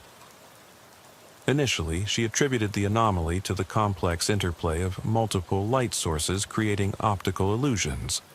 But as the night progressed, the shadow's movements became increasingly erratic and seemed to respond to her thoughts and emotions rather than following the normal laws of physics that governed how shadows should behave. The independent movement of her shadow was accompanied by whispered voices that seemed to emanate from dark areas where homeless individuals often sheltered. But the voices were speaking her name and making references to personal information that strangers shouldn't have known. Details about her family background, her reasons for becoming a police officer, and private thoughts that she had never shared with anyone. The whispers carried an undertone of menace that suggested supernatural entities were attempting to intimidate and psychologically destabilize her during the isolated conditions of overnight foot patrol. Chang's attempts to investigate the sources of the whispers led her into alleys and doorways where she found no human presence that could explain the voices, but where the supernatural harassment intensified with shadows that seemed to reach toward her from impossible directions and whispered threats that became more specific and personal.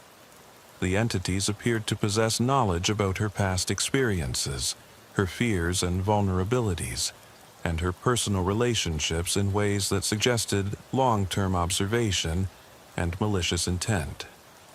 The psychological impact of being constantly watched and threatened by supernatural entities while attempting to perform her police duties created severe stress that affected Chang's ability to interact effectively with community members and respond appropriately to the various social problems she encountered during her patrol.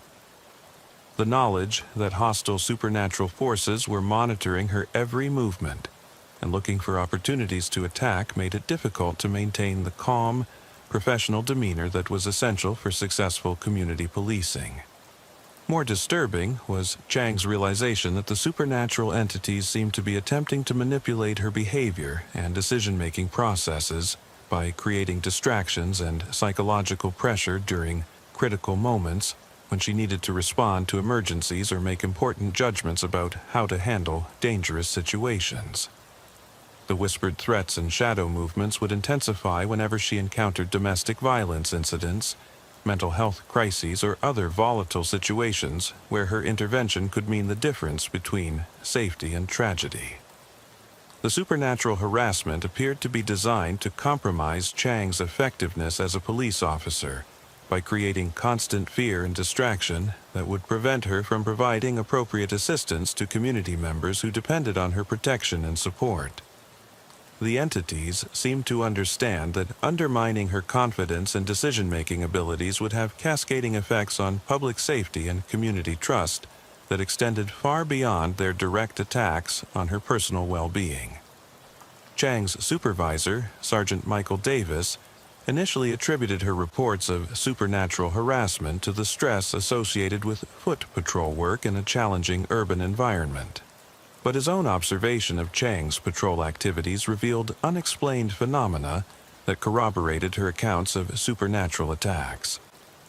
Davis witnessed shadows moving in ways that defied normal lighting conditions, and heard whispered voices that seemed to be targeting Chang specifically with threats and intimidation. The investigation into Chang's supernatural harassment revealed that similar experiences had been reported by other officers who had worked foot patrol in the Old Town District, particularly those who had demonstrated effectiveness at community policing and had built strong relationships with vulnerable populations. The pattern suggested that the supernatural entities were specifically targeting officers who were succeeding at their protective duties, attempting to drive away effective community police officers and leave vulnerable populations without adequate protection. Dr. Amanda Foster, a parapsychologist consulted by the police department, theorized that the Old Town District's history of violence and urban decay might have created conditions that attracted or manifested supernatural entities that fed on fear and desperation. Dr. Foster suggested that Chang's positive impact on the community might have threatened entities that preferred environments of neglect and suffering, leading to organized supernatural resistance to her police work. The supernatural attacks escalated when Chang began receiving threatening messages written in what appeared to be human blood on walls and surfaces throughout her patrol route. Messages that contained specific threats against her family members and detailed descriptions of violent acts that the entities claimed they would perpetrate if she continued her police work in the district. The messages demonstrated knowledge about her personal life that suggested the supernatural surveillance extended beyond her working hours and into her private residence and personal relationships. Chang's attempts to document the supernatural harassment using photographs and video recordings produced evidence that captured the threatening messages and some of the unusual shadow movements, but failed to record the whispered voices or provide clear documentation of the entities themselves. The partial evidence confirmed that abnormal phenomena were occurring, but didn't provide sufficient proof to convince skeptical colleagues or justify official departmental response to supernatural threats. The most terrifying escalation occurred when the supernatural entities began manifesting. Physical effects that posed direct threats to Chang's safety during her patrol duties, including creating obstacles that could cause her to trip or fall, manipulating environmental hazards like broken glass or unstable structures, and interfering with her radio communications during emergency situations when she needed to call for backup or coordinate with other officers. The physical manifestations of supernatural hostility transformed Chang's patrol route into an active danger zone where she faced threats that went beyond the normal risks associated with urban police work, creating situations where supernatural entities were actively attempting to injure or kill her while she was trying to protect and serve community members who depended on her professional assistance. Chang's request for reassignment to different duties was initially denied due to her effectiveness at community policing and the positive relationships she had built with Old Town residents, who specifically requested her assistance with various problems. However, the escalating supernatural attacks eventually forced the department to acknowledge that continuing her assignment to foot patrol in the district posed unacceptable risks to her safety and well-being. The supernatural harassment reached its climax when entities began appearing as visible manifestations during Chang's patrol, taking the form of humanoid shadows that moved through the district while making threatening gestures and attempting to physically interfere with her police work. The visible entities were observed by community members and other officers, providing independent corroboration of the supernatural attacks and forcing the department to acknowledge that Chang was facing genuine threats that required immediate intervention.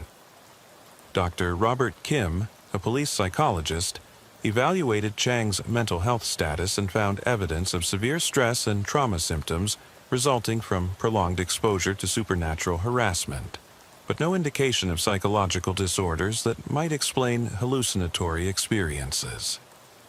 Dr. Kim's assessment confirmed that Chang was experiencing real supernatural attacks that had created legitimate psychological trauma, requiring professional treatment and removal from the threatening environment. The police department's response included installing additional lighting throughout Chang's patrol route, assigning her a partner for all foot patrol duties, and consulting with religious leaders and paranormal specialists who might be able to provide guidance for addressing supernatural threats against police officers. However, these measures proved ineffective against entities that seemed to be specifically targeting Chang, regardless of environmental modifications or additional security precautions. Chang's final night of foot patrol in the Old Town district resulted in a supernatural attack that left her physically injured when entities manifested sufficient physical presence to push her down a flight of concrete steps, causing injuries that required hospitalization and medical treatment. The physical assault represented an escalation beyond psychological harassment into direct violence that posed immediate danger to her life and safety. Chang submitted her resignation from the police department immediately after her release from the hospital, citing the impossibility of continuing law enforcement work in an environment where supernatural entities were actively attempting to kill her for performing her professional duties. Her departure represented the loss of an exceptionally effective community police officer, but her safety required removing her from circumstances that had transformed protective service into personal endangerment. The Old Town Foot Patrol assignment was eliminated following Chang's resignation, with the district being covered by vehicle patrols that maintained greater distance from the supernatural entities and reduced officer vulnerability to direct attack. However, the change in patrol methods also reduced the department's effectiveness at community policing and relationship building, resulting in increased social problems and decreased cooperation between police and community members. Today, Chang works as a victim advocate for a nonprofit organization that provides services to survivors of domestic violence and other crimes, having found a way to continue helping vulnerable populations while avoiding the supernatural threats that had made police work impossible. Her experience has provided her with unique insights into the psychological impact of supernatural harassment and the importance of believing and supporting individuals who report paranormal attacks.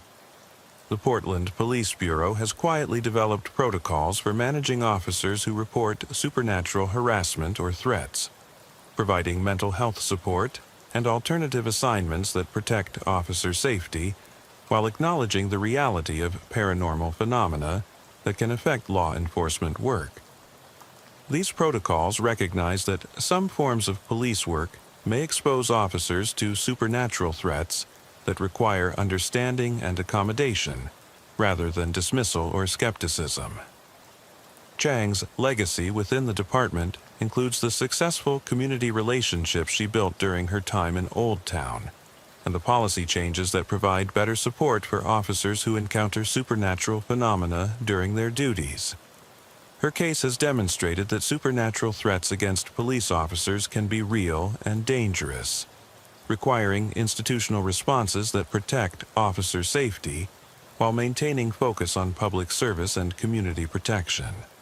For Chang, the transition away from law enforcement has allowed her to continue serving vulnerable populations while protecting herself from supernatural attacks that had transformed her protective duties into personal endangerment.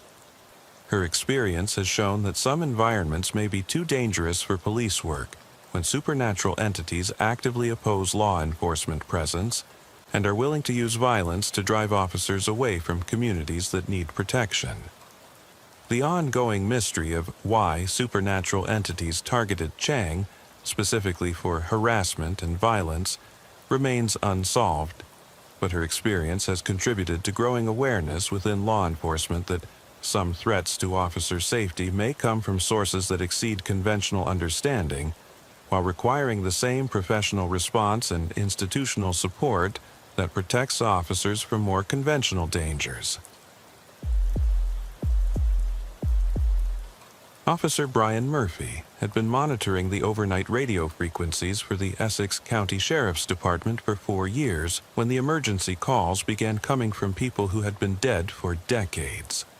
Clear, desperate voices pleading for help with crimes that had occurred in the 1970s and 1980s, transmitted on frequencies that should have been silent, speaking with the same urgency and terror that had characterized their final moments before being murdered by killers who had never been caught, creating a supernatural, dispatching nightmare that forced Murphy to listen helplessly to the death agonies of countless victims while being unable to provide the assistance they desperately needed during those horrible final moments of their lives. The Essex County Sheriff's Department operated a centralized dispatch center that coordinated emergency responses across 300 square miles of rural Massachusetts territory, monitoring multiple radio frequencies simultaneously while maintaining communication with patrol units, fire departments, emergency medical services, and state police agencies that provided mutual aid during major incidents. Murphy's assignment to the overnight dispatch desk reflected his technical expertise with radio communications and his ability to remain calm during high-stress situations that required quick decision-making and precise coordination of emergency resources.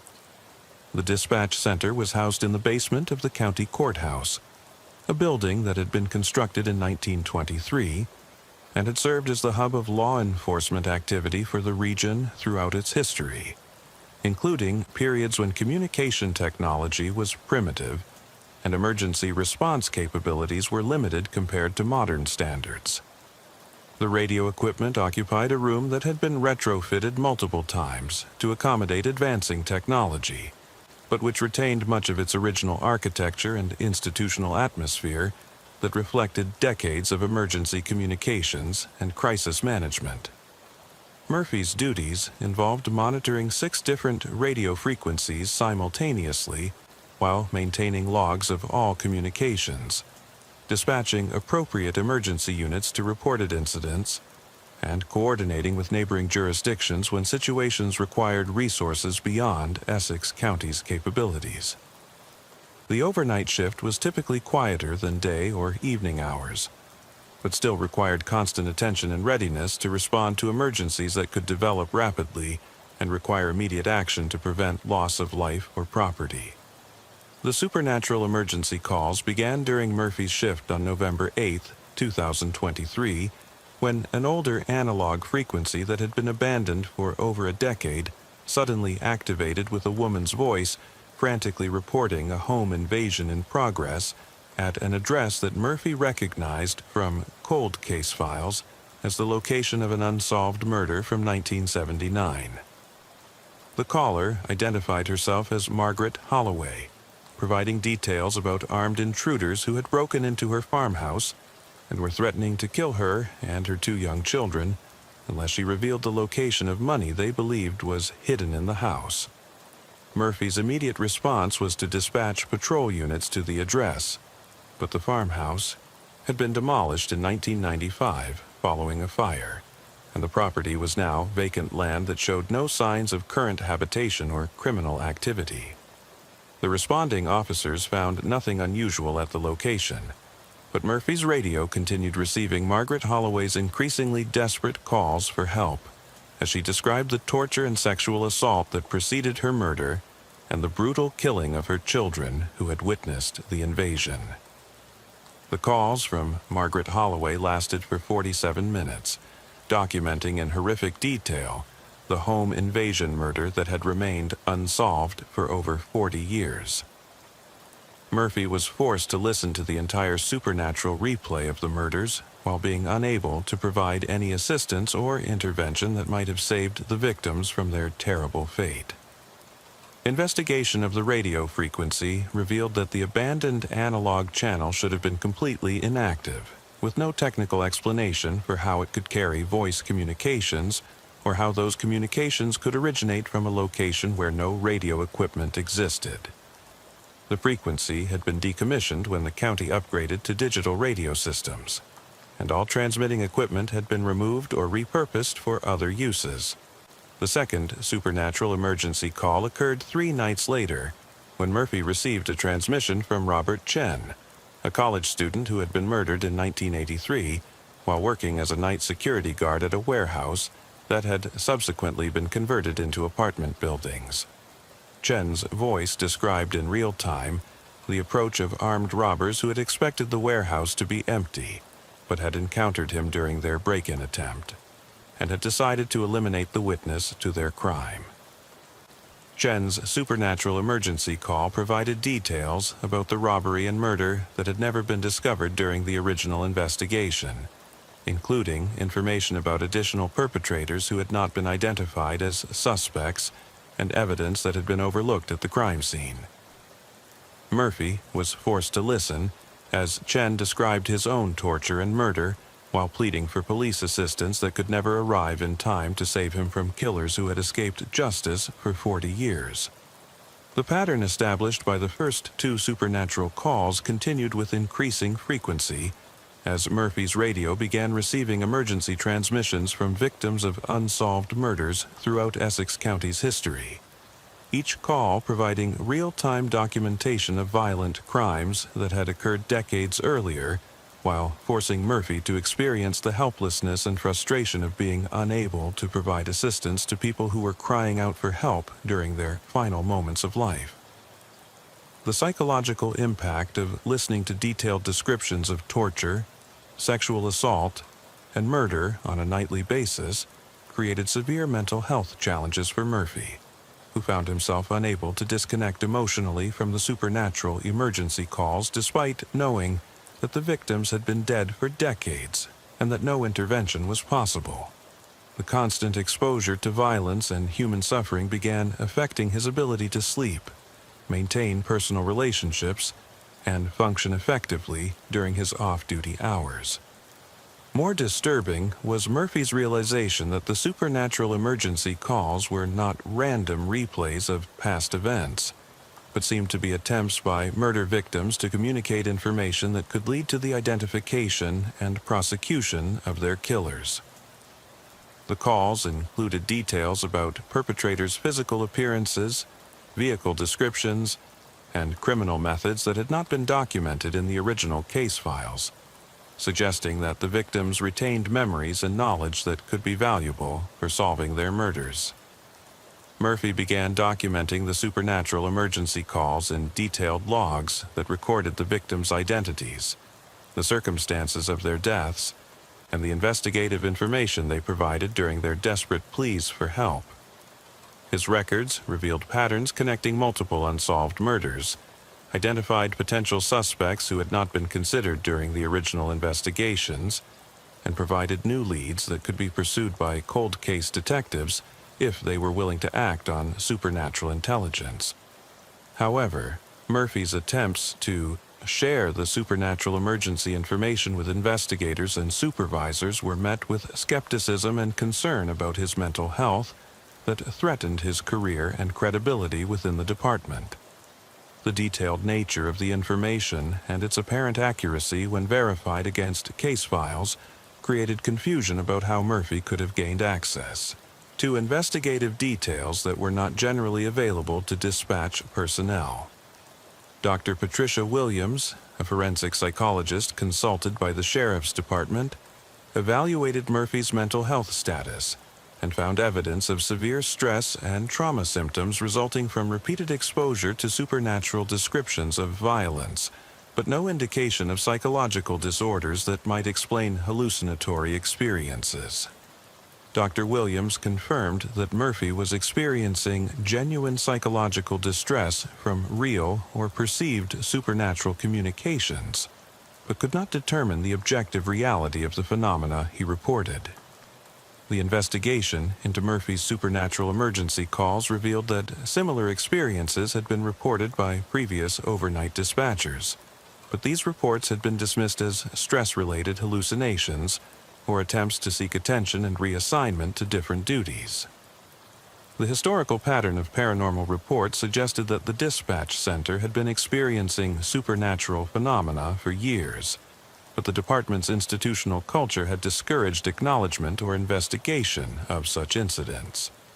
Technical analysis of the radio equipment revealed electromagnetic anomalies and frequency variations that could not be explained through conventional communication theory or equipment malfunction. The anomalies were most pronounced during the overnight hours when Murphy worked alone in the dispatch center, suggesting that isolation and environmental factors might contribute to the manifestation of supernatural communications. The most disturbing supernatural call occurred when Murphy received an emergency transmission from a victim whose murder was in progress at that very moment, with the caller providing real-time updates about a violent crime that was occurring simultaneously in a location where patrol units were able to respond and potentially prevent the murder. However, when officers arrived at the address, they found only an empty house with no signs of criminal activity or human presence. Investigation of the contemporary emergency call revealed that the address belonged to a family that had been murdered at that location in 1981. But the house had been vacant for over a decade with no current residents who could have made the call. The supernatural transmission had apparently been a replay of the historical murder rather than a report of current criminal activity. But the timing and realism of the call had created false hope that intervention might be possible. Murphy's psychological breakdown occurred when he received simultaneous emergency calls from multiple murder victims, whose deaths spanned 4 decades of violent crime in Essex County, creating a cacophony of desperate voices pleading for help while describing torture, rape, and murder in graphic detail that overwhelmed his ability to process and respond to the supernatural communications. The overlapping calls lasted for over 2 hours, forcing Murphy to listen to dozens of murders while being completely unable to provide assistance or relief to any of the victims. The mass supernatural emergency call event triggered Murphy's request for immediate reassignment to different duties, citing the impossibility of continuing dispatch work in an environment where he was subjected to constant psychological torture through forced exposure to detailed descriptions of violent crime. His departure from the dispatch center represented the loss of an experienced communications specialist, but his mental health required removing him from circumstances that had transformed emergency response coordination into a form of supernatural psychological abuse. The dispatch center was temporarily closed for extensive renovation and reorganization that included the installation of new radio equipment, improved soundproofing, and additional staffing during overnight hours to reduce the isolation that had contributed to Murphy's supernatural experiences.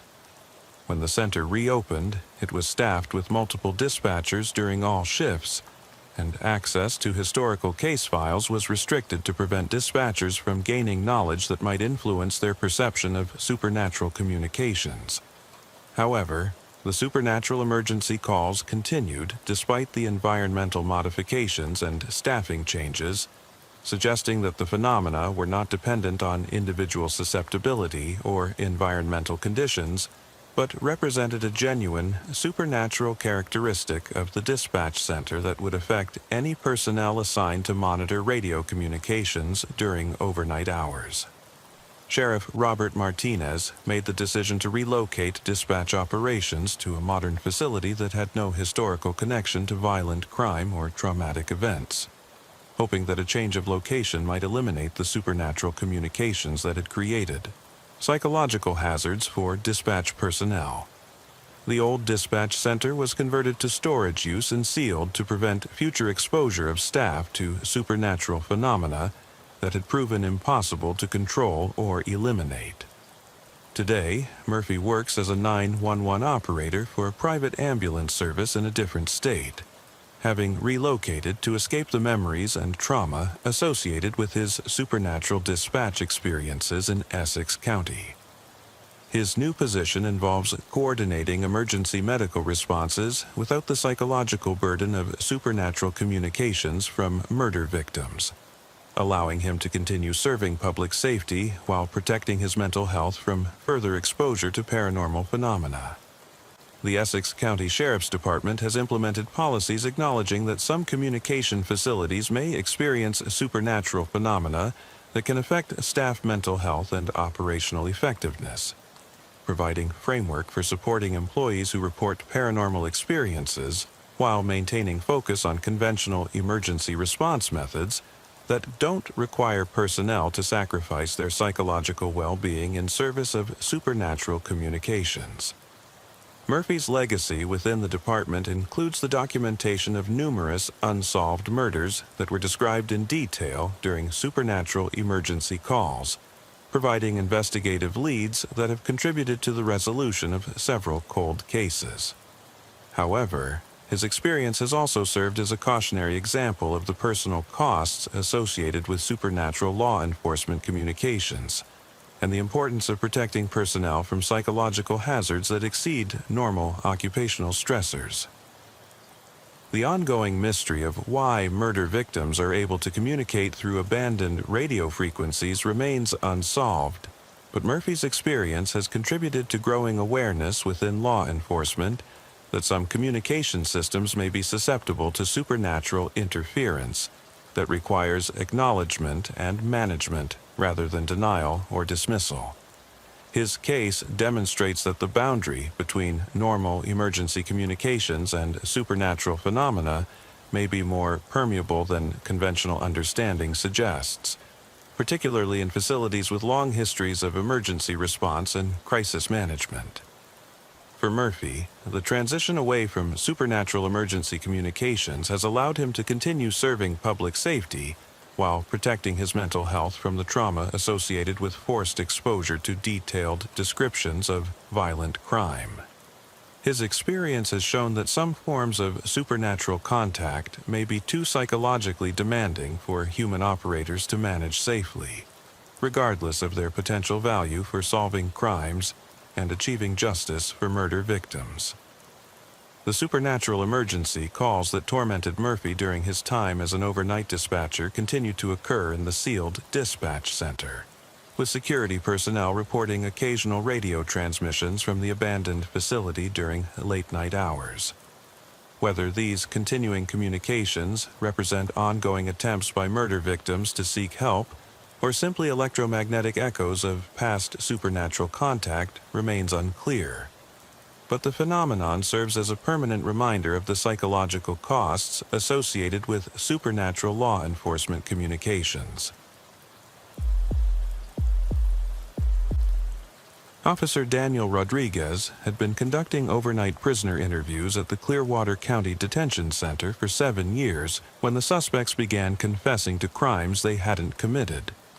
Not false confessions driven by psychological pressure or investigative manipulation, but detailed admissions to murders, rapes, and disappearances that had occurred decades before the suspects were born, spoken in voices that didn't belong to them and containing information that only the actual perpetrators could have known, transforming Rodriguez's interrogation room into a supernatural courtroom where the dead seemed to be using living prisoners as vessels to finally confess their sins and reveal the locations of evidence that had been hidden for generations. What began as routine questioning of a shoplifting suspect on December 3, 2023, evolved into a nightmare scenario where Rodriguez found himself helplessly witnessing possessed criminals describing horrific acts of violence in graphic detail, while being completely unable to stop the supernatural confessions that poured from their mouths during the vulnerable hours when the detention center was nearly empty, and the boundary between the living and the dead seemed to dissolve entirely within the sterile walls of the interview facility. The Clearwater County Detention Center housed approximately 800 inmates in a modern facility that had been constructed in 1998 to replace an aging jail that had been demolished due to overcrowding and safety concerns. But the new building had been erected on the same site where the original County Jail had operated since 1923, creating a continuous history of incarceration and human suffering that spanned nearly a century of criminal justice operations.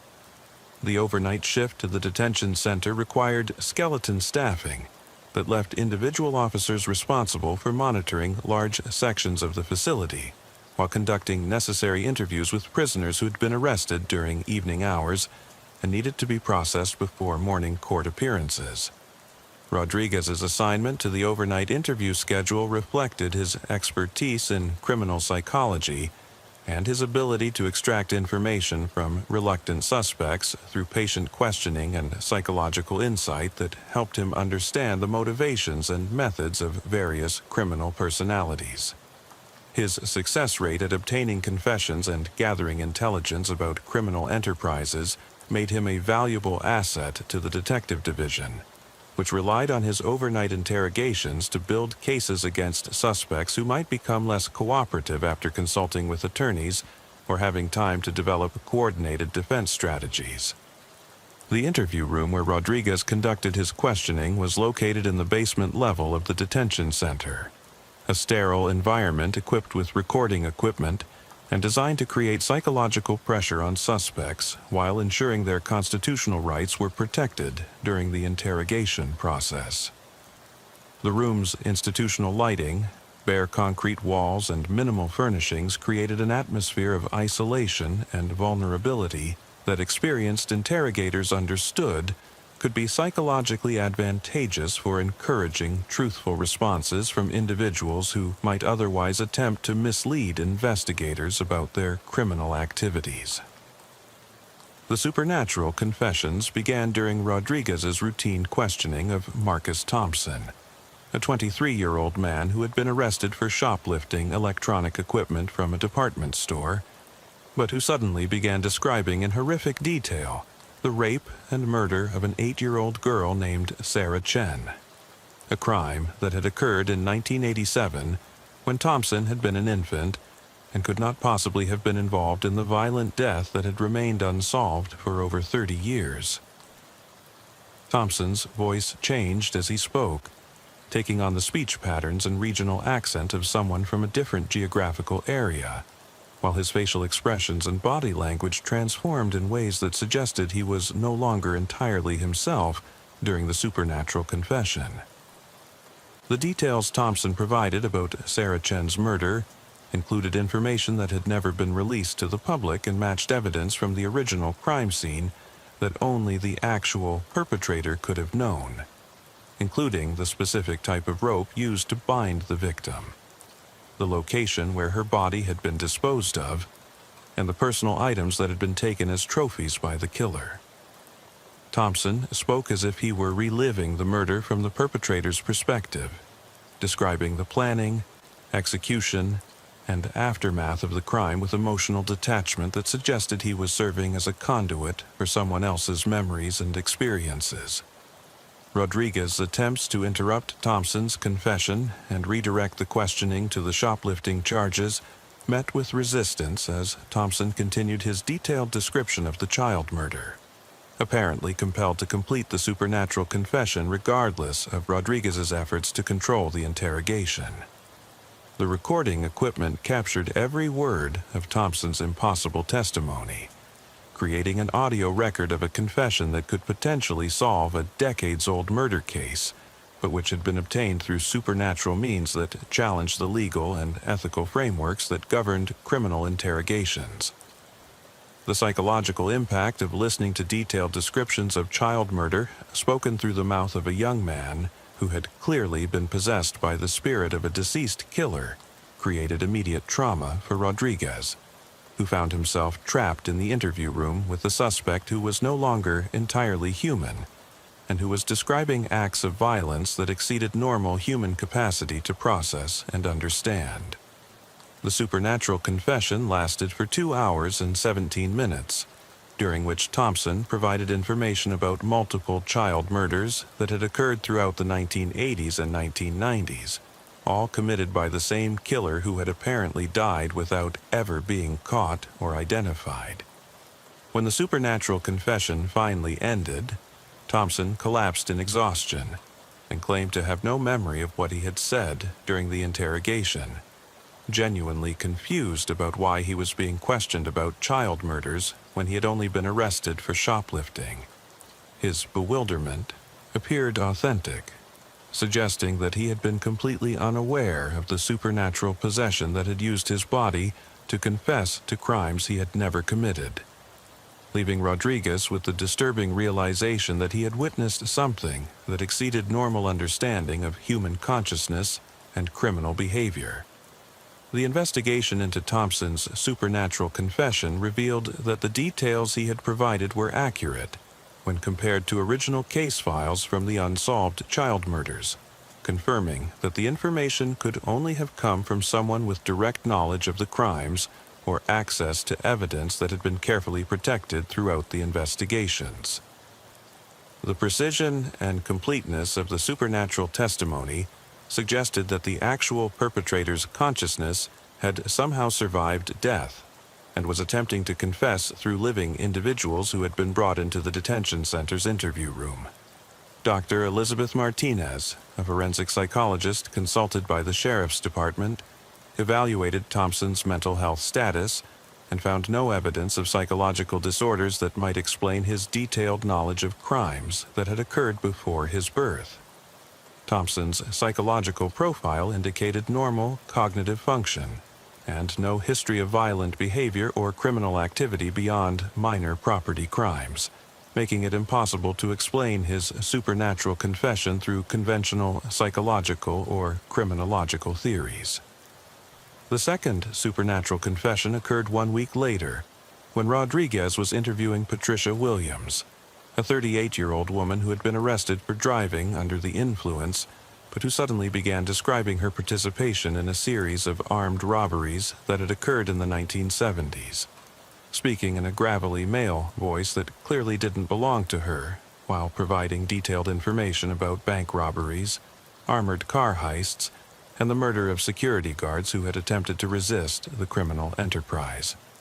Williams' physical appearance seemed to change as she spoke, her facial features becoming more angular and masculine, while her body language adopted aggressive postures that were completely unlike her normal demeanor. The supernatural confession revealed the identities of gang members who had committed dozens of violent crimes throughout the 1970s and 1980s, including the locations of buried money and weapons that had never been recovered by law enforcement despite extensive investigations. Williams, speaking in the voice of the deceased gang leader, described the organizational structure of the criminal enterprise, the methods used to plan and execute robberies, and the internal conflicts that had eventually led to violent confrontations between gang members who had been eliminated to prevent them from cooperating with law enforcement. Rodriguez found himself listening helplessly as Williams described torture sessions, execution-style murders, and the disposal of bodies in remote locations that had never been discovered, despite extensive searches by multiple law enforcement agencies. The supernatural confession included detailed maps of burial sites, descriptions of evidence that had been hidden in safe deposit boxes and storage facilities, and the identities of corrupt officials who had been bribed to provide protection for the criminal enterprise. The recording of Williams' supernatural confession provided law enforcement with intelligence that could potentially solve dozens of cold cases and recover millions of dollars in stolen money and evidence, but the information had been obtained through supernatural means that raised serious questions about its admissibility in court proceedings and its reliability as the basis for criminal investigations. The legal system had no framework for dealing with confessions obtained through supernatural possession, creating complex procedural challenges that no prosecutor or judge had ever encountered. The pattern of supernatural confessions continued with increasing frequency, as Rodriguez found himself conducting interviews with suspects who were being possessed by the spirits of deceased criminals, each session revealing new information about unsolved crimes while forcing him to witness detailed descriptions of violence and brutality that exceeded normal human capacity to process and understand. The interview room became a supernatural tribunal, where the dead seemed to be using living prisoners to finally confess their sins and reveal the truth about crimes that had remained hidden for decades. The psychological toll of conducting supernatural interrogations on a nightly basis created severe mental health challenges for Rodriguez, who found himself unable to sleep during off-duty hours due to intrusive memories of the horrific crimes he had been forced to witness through the confessions of possessed suspects.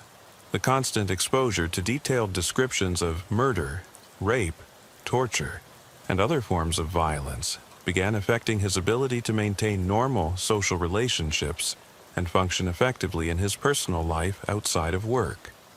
More disturbing was Rodriguez's growing realization that the supernatural confessions were not random events, but seemed to be coordinated by an intelligence that understood the criminal justice system, and was attempting to use the interview process to reveal information that could bring closure to victims' families and justice to cases that had remained unsolved for decades.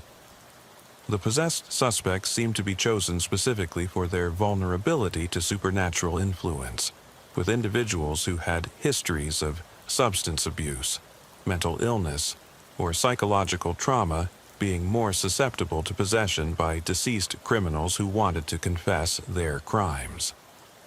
The supernatural confessions revealed connections between seemingly unrelated cases, identified serial killers who had operated across multiple jurisdictions, and provided evidence that could resolve hundreds of cold cases if law enforcement agencies were willing to act on information obtained through supernatural means.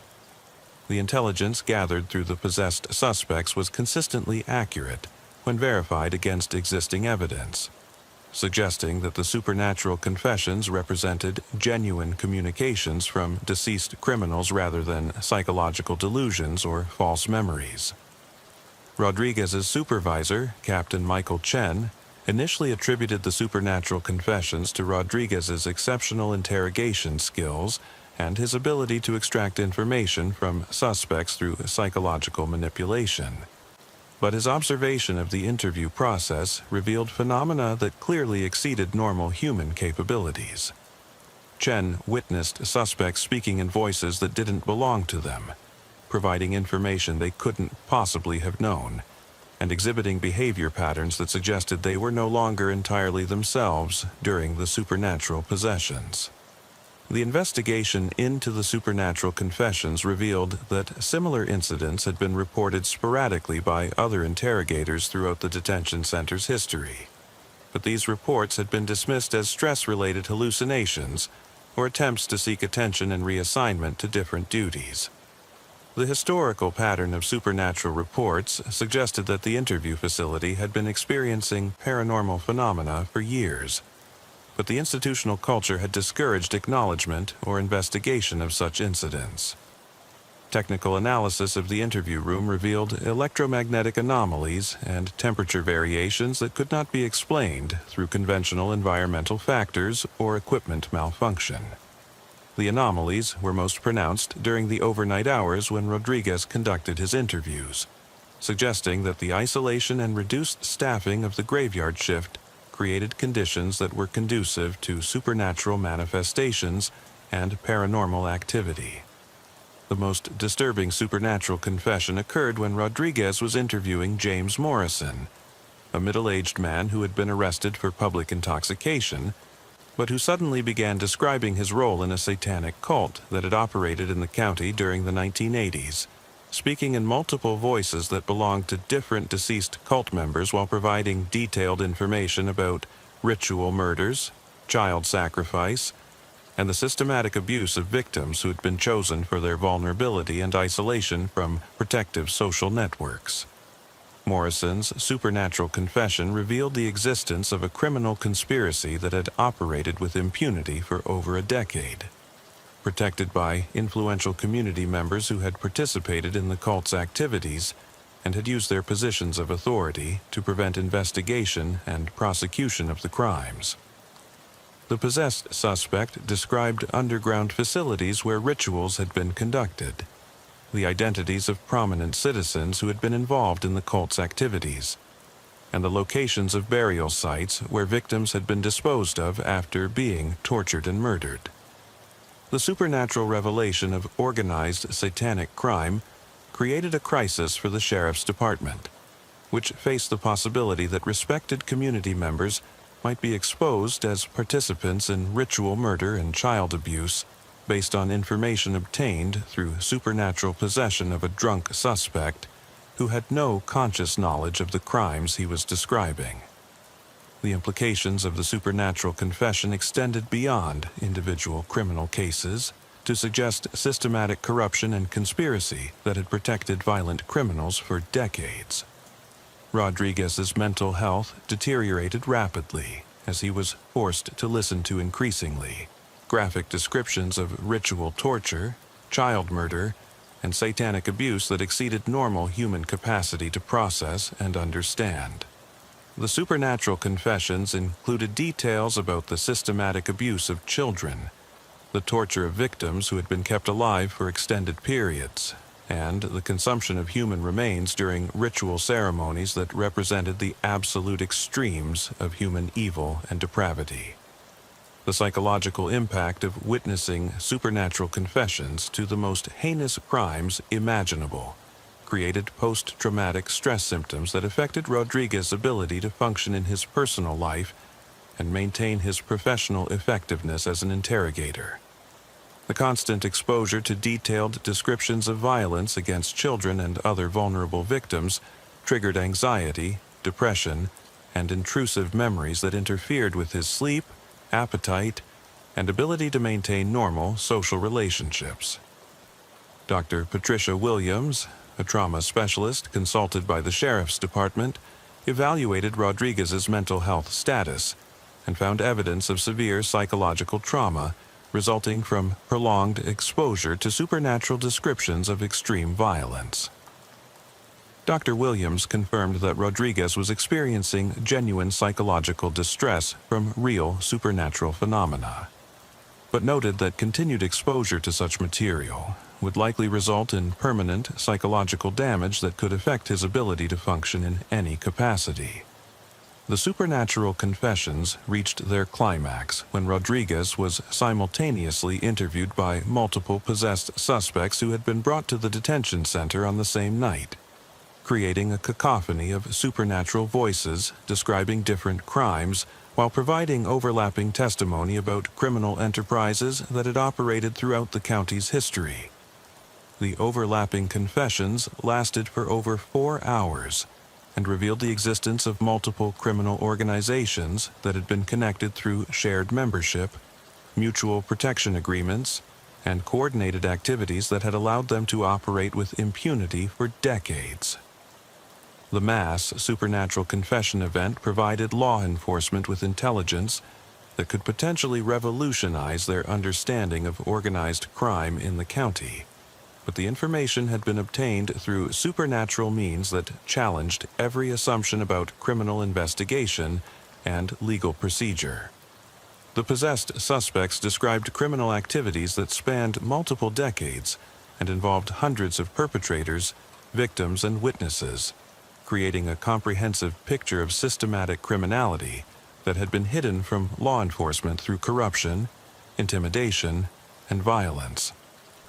Rodriguez's psychological breakdown occurred during the mass supernatural confession event, when the overwhelming flood of detailed descriptions of violence and depravity exceeded his capacity to process and understand the information being provided through the possessed suspects.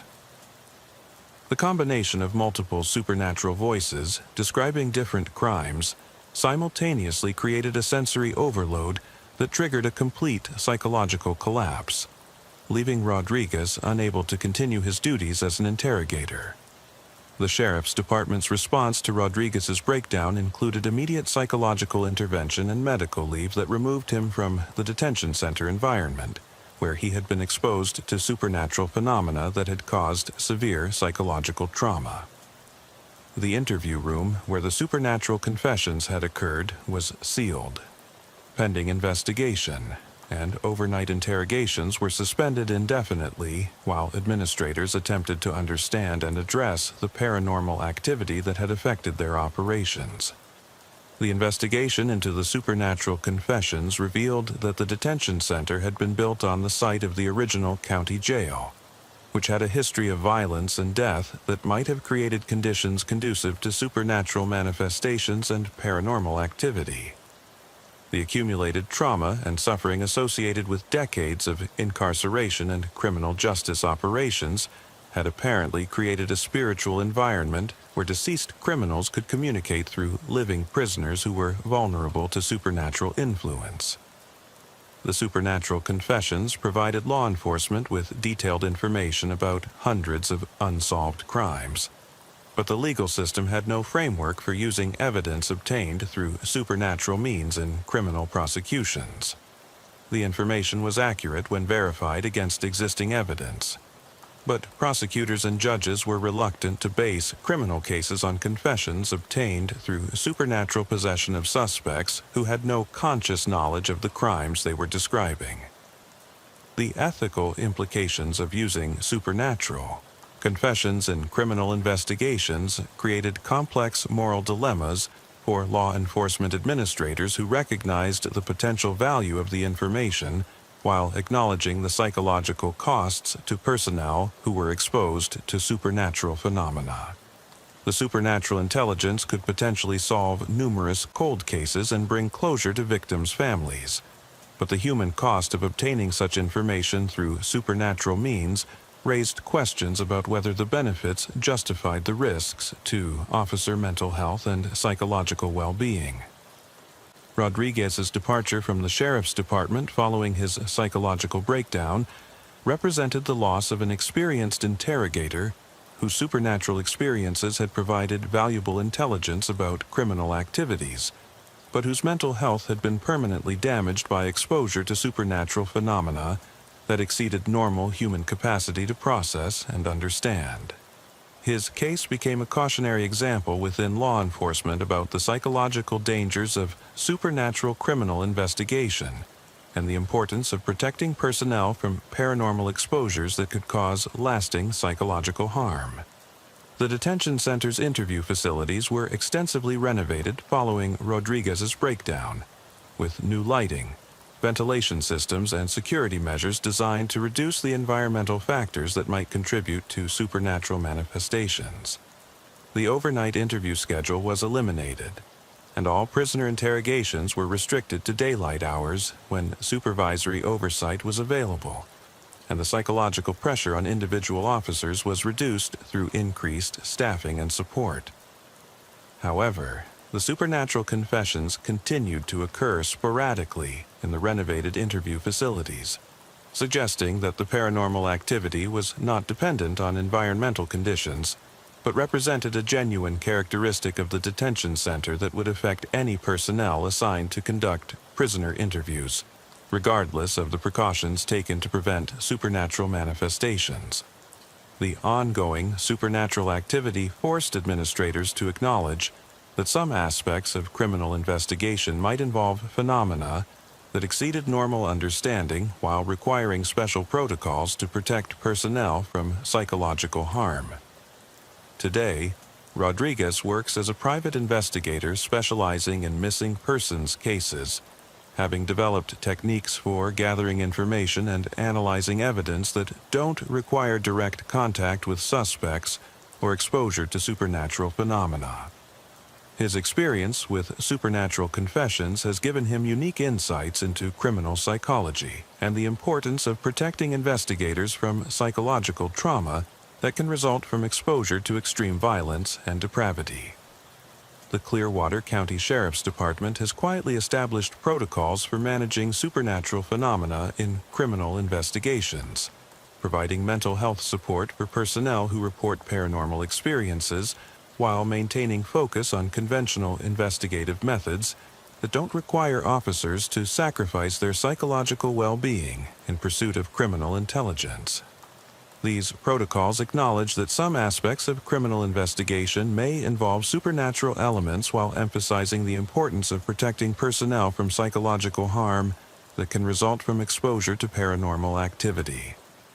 Rodriguez's legacy within law enforcement includes the intelligence gathered through supernatural confessions that has contributed to the resolution of numerous cold cases.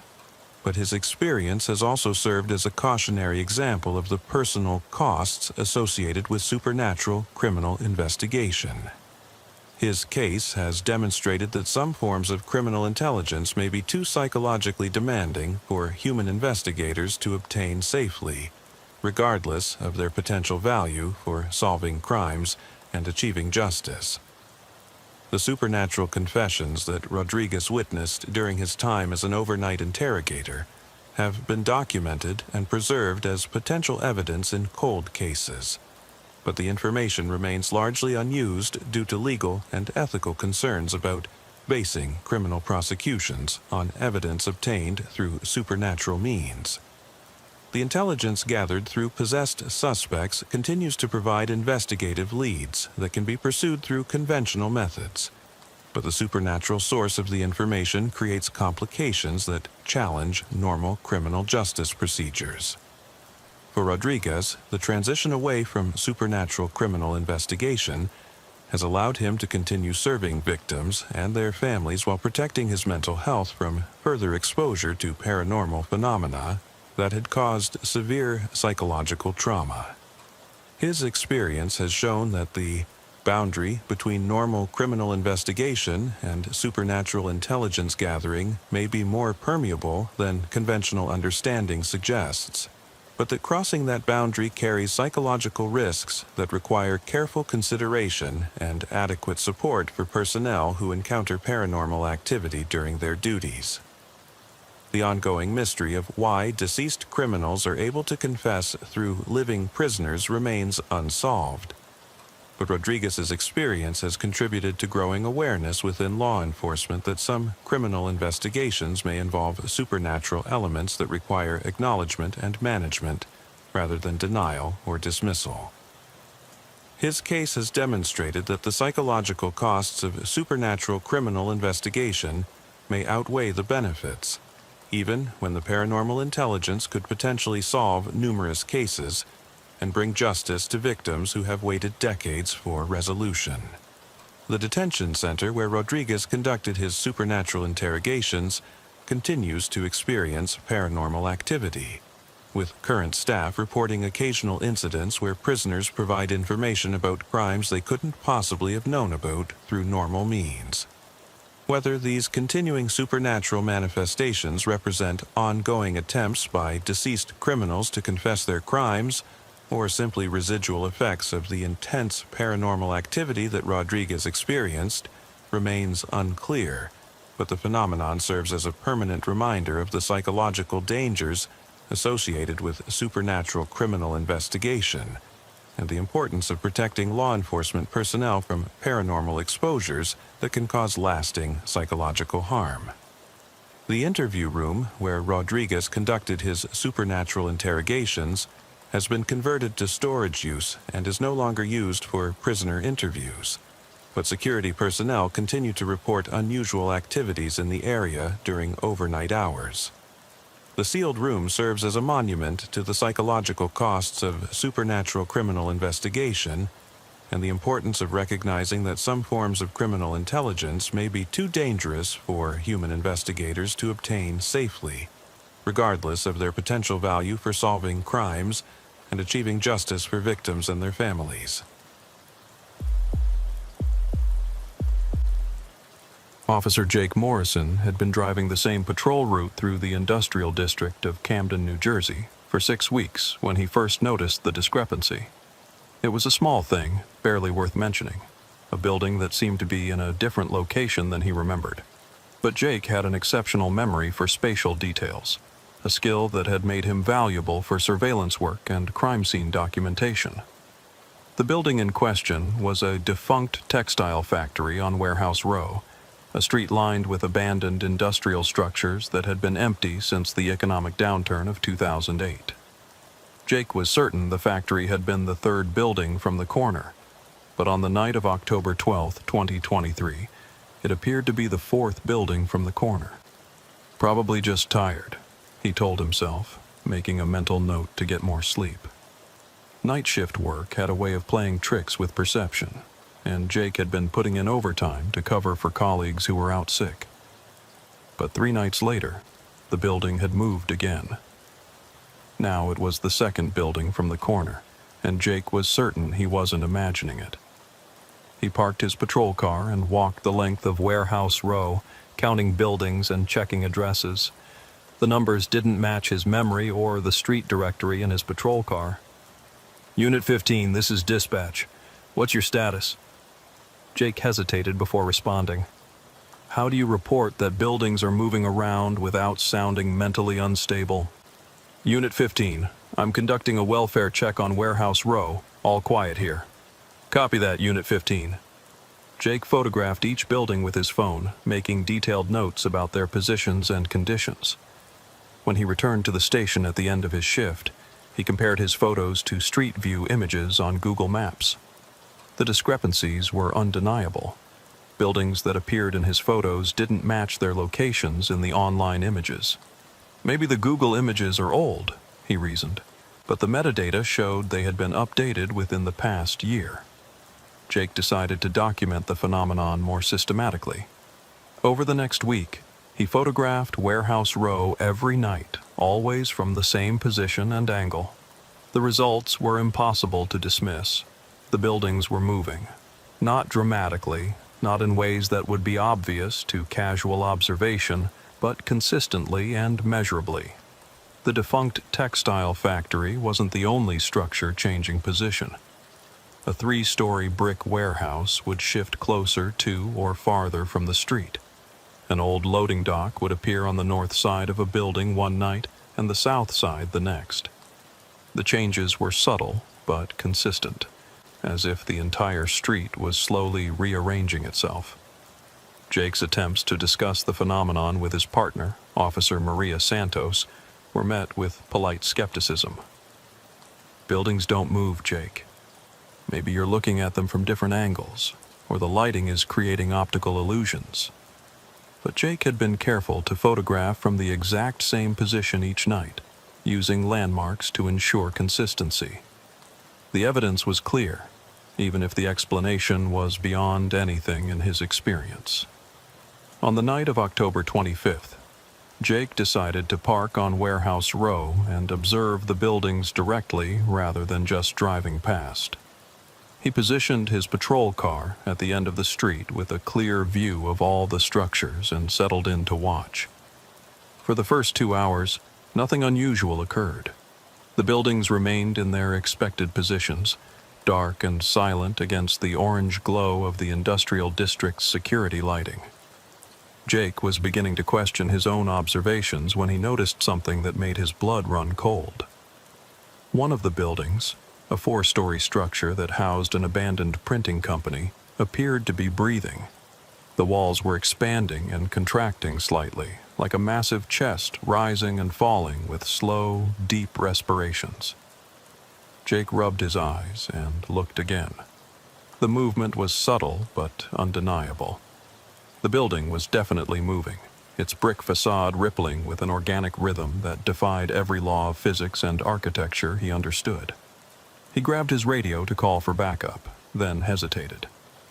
How do you report that a building is breathing without triggering a mandatory psychological evaluation? Jake decided to document the phenomenon first, then decide how to proceed. He activated his patrol car's dash camera and got out to position himself for the best view. Through the camera's LCD screen, he could see the movement clearly. The building's walls were definitely expanding and contracting in a slow, rhythmic pattern.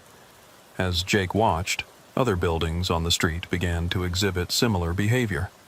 The textile factory's windows seemed to dilate and contract like pupils adjusting to light. A warehouse at the far end of the street appeared to be swaying slightly, as if moved by a wind that Jake couldn't feel. The most disturbing sight was the loading dock that had been changing positions. As Jake watched through his camera, it slowly slid from the north side of the building to the east side, moving like a massive tongue exploring the exterior wall. Jake's radio crackled. Unit 15, respond to a possible break-in at 1247 Industrial Boulevard. Silent alarm triggered. The address was only 3 blocks from his location, but Jake hesitated to leave. What he was witnessing seemed more significant than a routine burglary call, but he couldn't abandon his duties based on something he couldn't explain or prove. Unit 15, en route to 1247 Industrial. He drove to the reported break-in, conducted a thorough search of the property, and found no signs of forced entry or suspicious activity. The building's owner confirmed that the alarm system had been malfunctioning recently, triggering false alarms at irregular intervals. When Jake returned to Warehouse Row an hour later, the buildings had returned to their normal static appearance. But his dash camera had continued recording, and the footage showed the structures moving throughout his absence. Jake reviewed the footage frame by frame, documenting the subtle but unmistakable changes in the building's positions and shapes. The evidence was irrefutable, but the implications were staggering. Buildings don't move, walls don't breathe, and loading docks don't migrate around structures like living appendages. The next day, Jake researched the history of Warehouse Row and made a discovery that sent chills down his spine. The entire street had been built on the site of Camden's original city morgue, which had been demolished in 1962 after serving the community for over 70 years.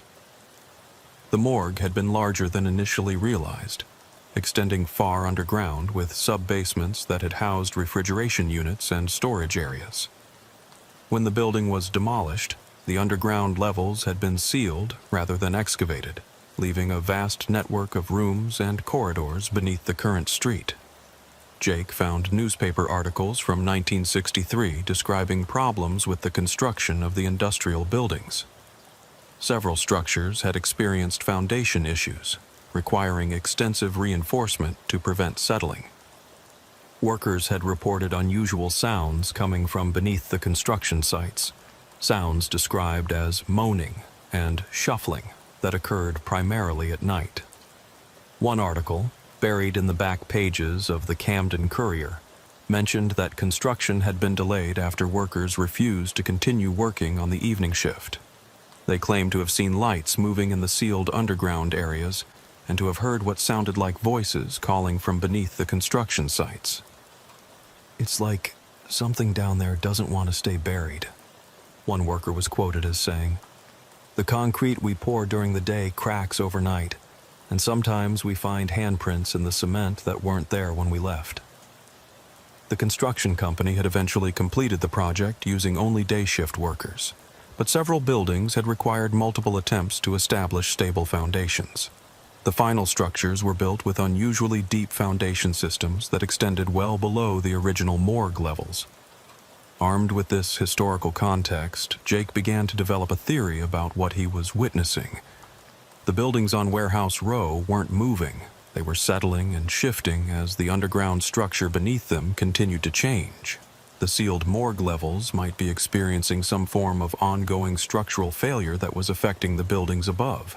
But that theory didn't explain the breathing walls or the migrating loading dock. No amount of foundation settling could account for the organic movements he had documented on his dash camera. Jake decided to conduct a more thorough investigation.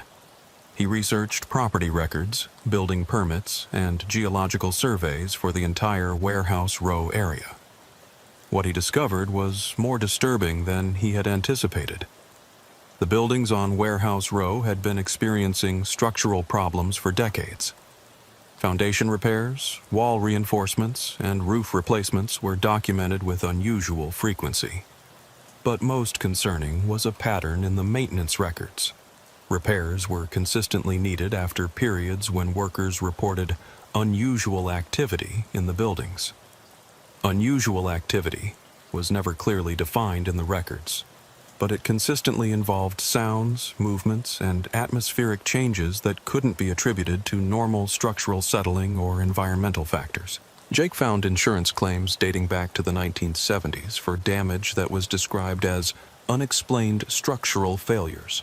Windows would crack in geometric patterns, walls would develop stress fractures overnight, and electrical systems would malfunction in ways that suggested interference from unknown sources.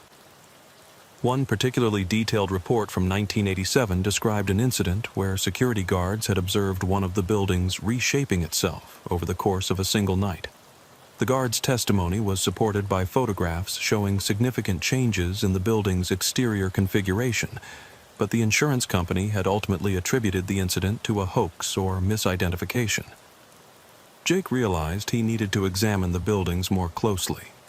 He began conducting more thorough patrols of Warehouse Row, parking for extended periods and documenting any unusual activity. His efforts were rewarded with increasingly clear evidence of the phenomenon he had been witnessing. The buildings were definitely moving, but not in ways that suggested structural failure. The movements were coordinated and purposeful, as if the structures were being manipulated by an intelligence that understood their construction and limitations. On the night of November 8th, Jake witnessed something that convinced him the phenomenon was not natural. He was parked at his usual observation point when he saw a man walking down Warehouse Row, approaching the textile factory that had been changing positions. The man appeared to be in his 60s, wearing work clothes and carrying what looked like architectural drawings. He walked directly to the textile factory and began examining its exterior walls, consulting his drawings and making notes on a clipboard. Jake got out of his patrol car and approached the man. "Excuse me, sir. I'm Officer Morrison with the Camden Police. Can I ask what you're doing here?" The man looked up from his drawings, and Jake was struck by his eyes. They were a pale blue color that seemed almost luminescent in the dim lighting. "I'm conducting a structural assessment," the man replied. "These buildings require regular adjustment to maintain stability." "Adjustment? What kind of adjustment?" The man gestured toward the textile factory. "The foundation systems here are more complex than they appear. The buildings need to be repositioned periodically to maintain proper alignment with the underground structure." Jake felt a chill run down his spine. The man was talking about moving buildings as if it were a routine maintenance procedure. "Sir, I'm going to need to see some identification. Do you have permission to be on this property?" The man smiled, and Jake noticed that his teeth appeared to be made of some kind of metal, not dental work, but actual metallic teeth that gleamed in the streetlight. "Officer Morrison, I've been maintaining these buildings longer than you've been alive. I understand your concern, but this work must continue." "How do you know my name?"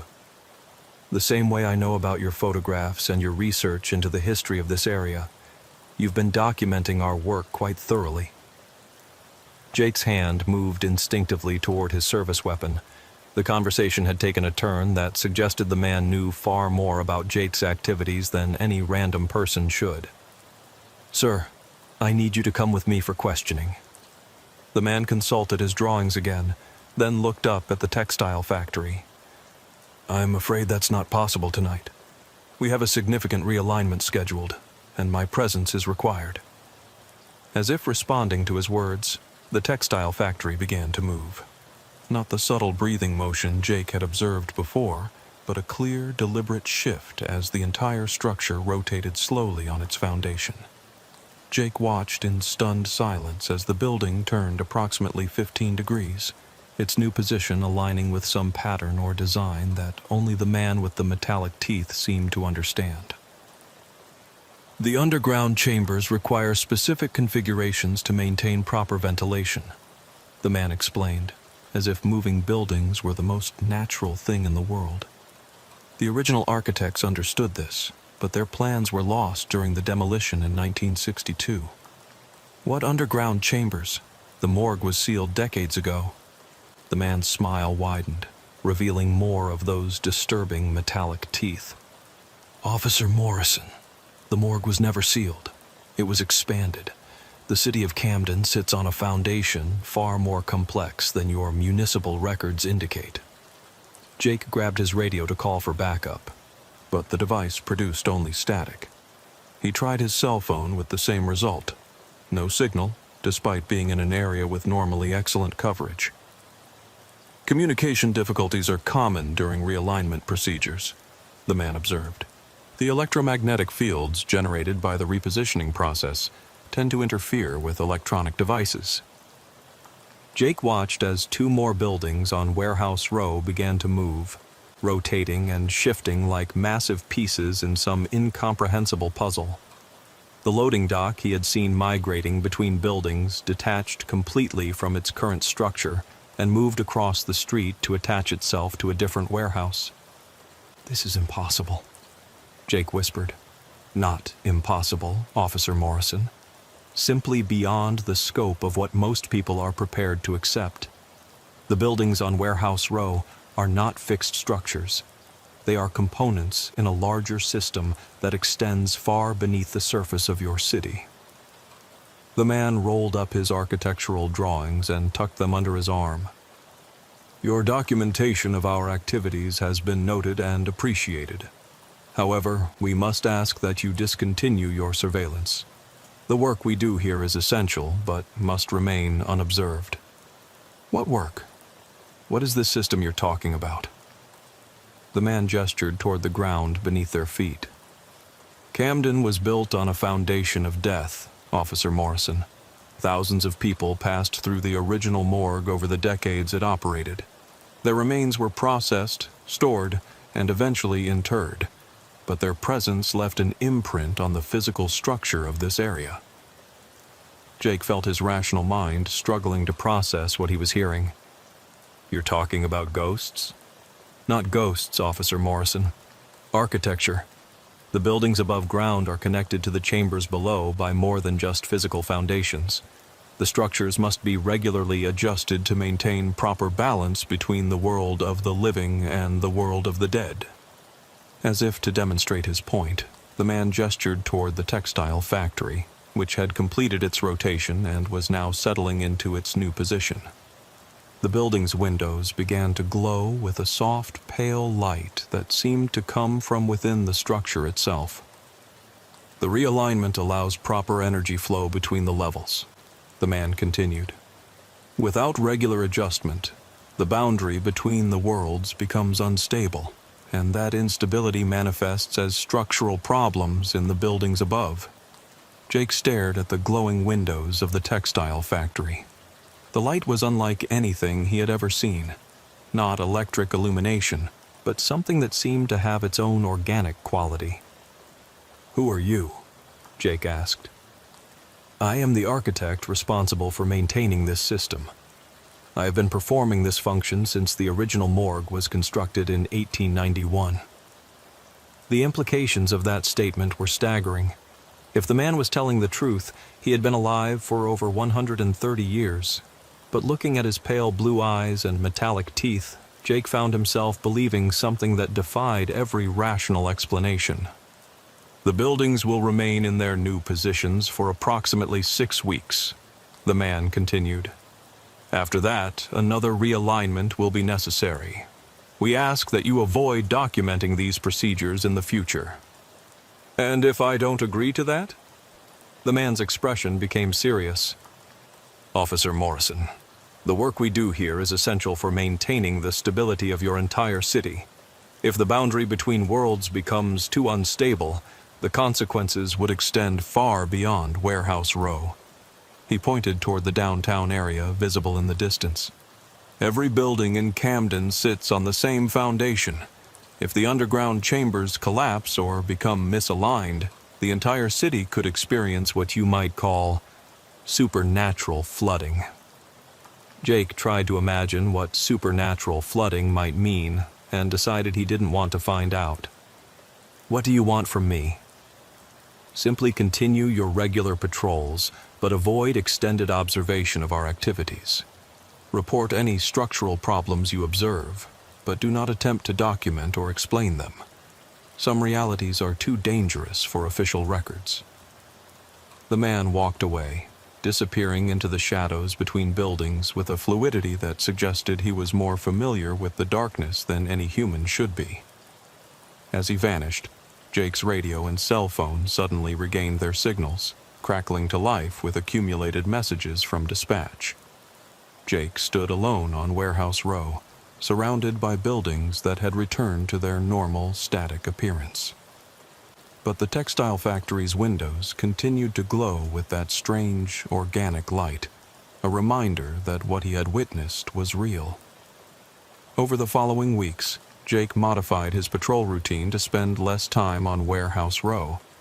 But he couldn't completely avoid the area, and he began to notice subtle signs that the underground system the man had described was more extensive than just the sealed morgue levels. Other streets in Camden showed similar anomalies: buildings that seemed to shift position slightly, structural changes that occurred overnight, and electrical disturbances that couldn't be explained by normal infrastructure problems. The phenomenon wasn't limited to Warehouse Row. It extended throughout the older sections of the city.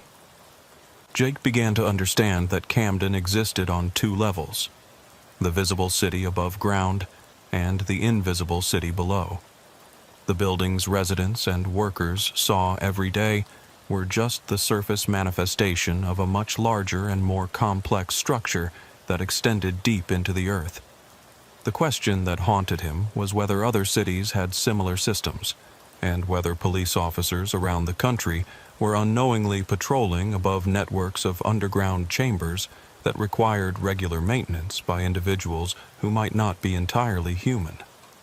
Jake never saw the man with the metallic teeth again, but he continued to notice the effects of the realignment procedures. Every 6 weeks, the buildings on Warehouse Row would shift positions slightly, and the electrical systems throughout the industrial district would experience brief fluctuations that the power company attributed to normal grid maintenance. For Jake Morrison, the case represented a fundamental change in how he viewed his role as a police officer. He was no longer just patrolling the streets of Camden. He was unknowingly helping to maintain the boundary between two worlds, ensuring that the system that kept them separate continued to function properly. "Sometimes I wonder how many other officers have discovered what I discovered," he confided to his partner months later.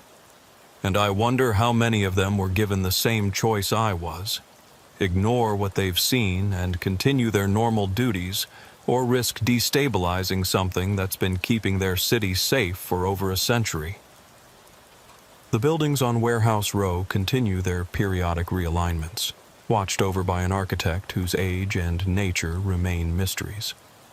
And Officer Jake Morrison continues his patrols, carrying the knowledge that the city he has sworn to protect exists in a delicate balance between the world of the living and something far more complex and dangerous lurking beneath the streets.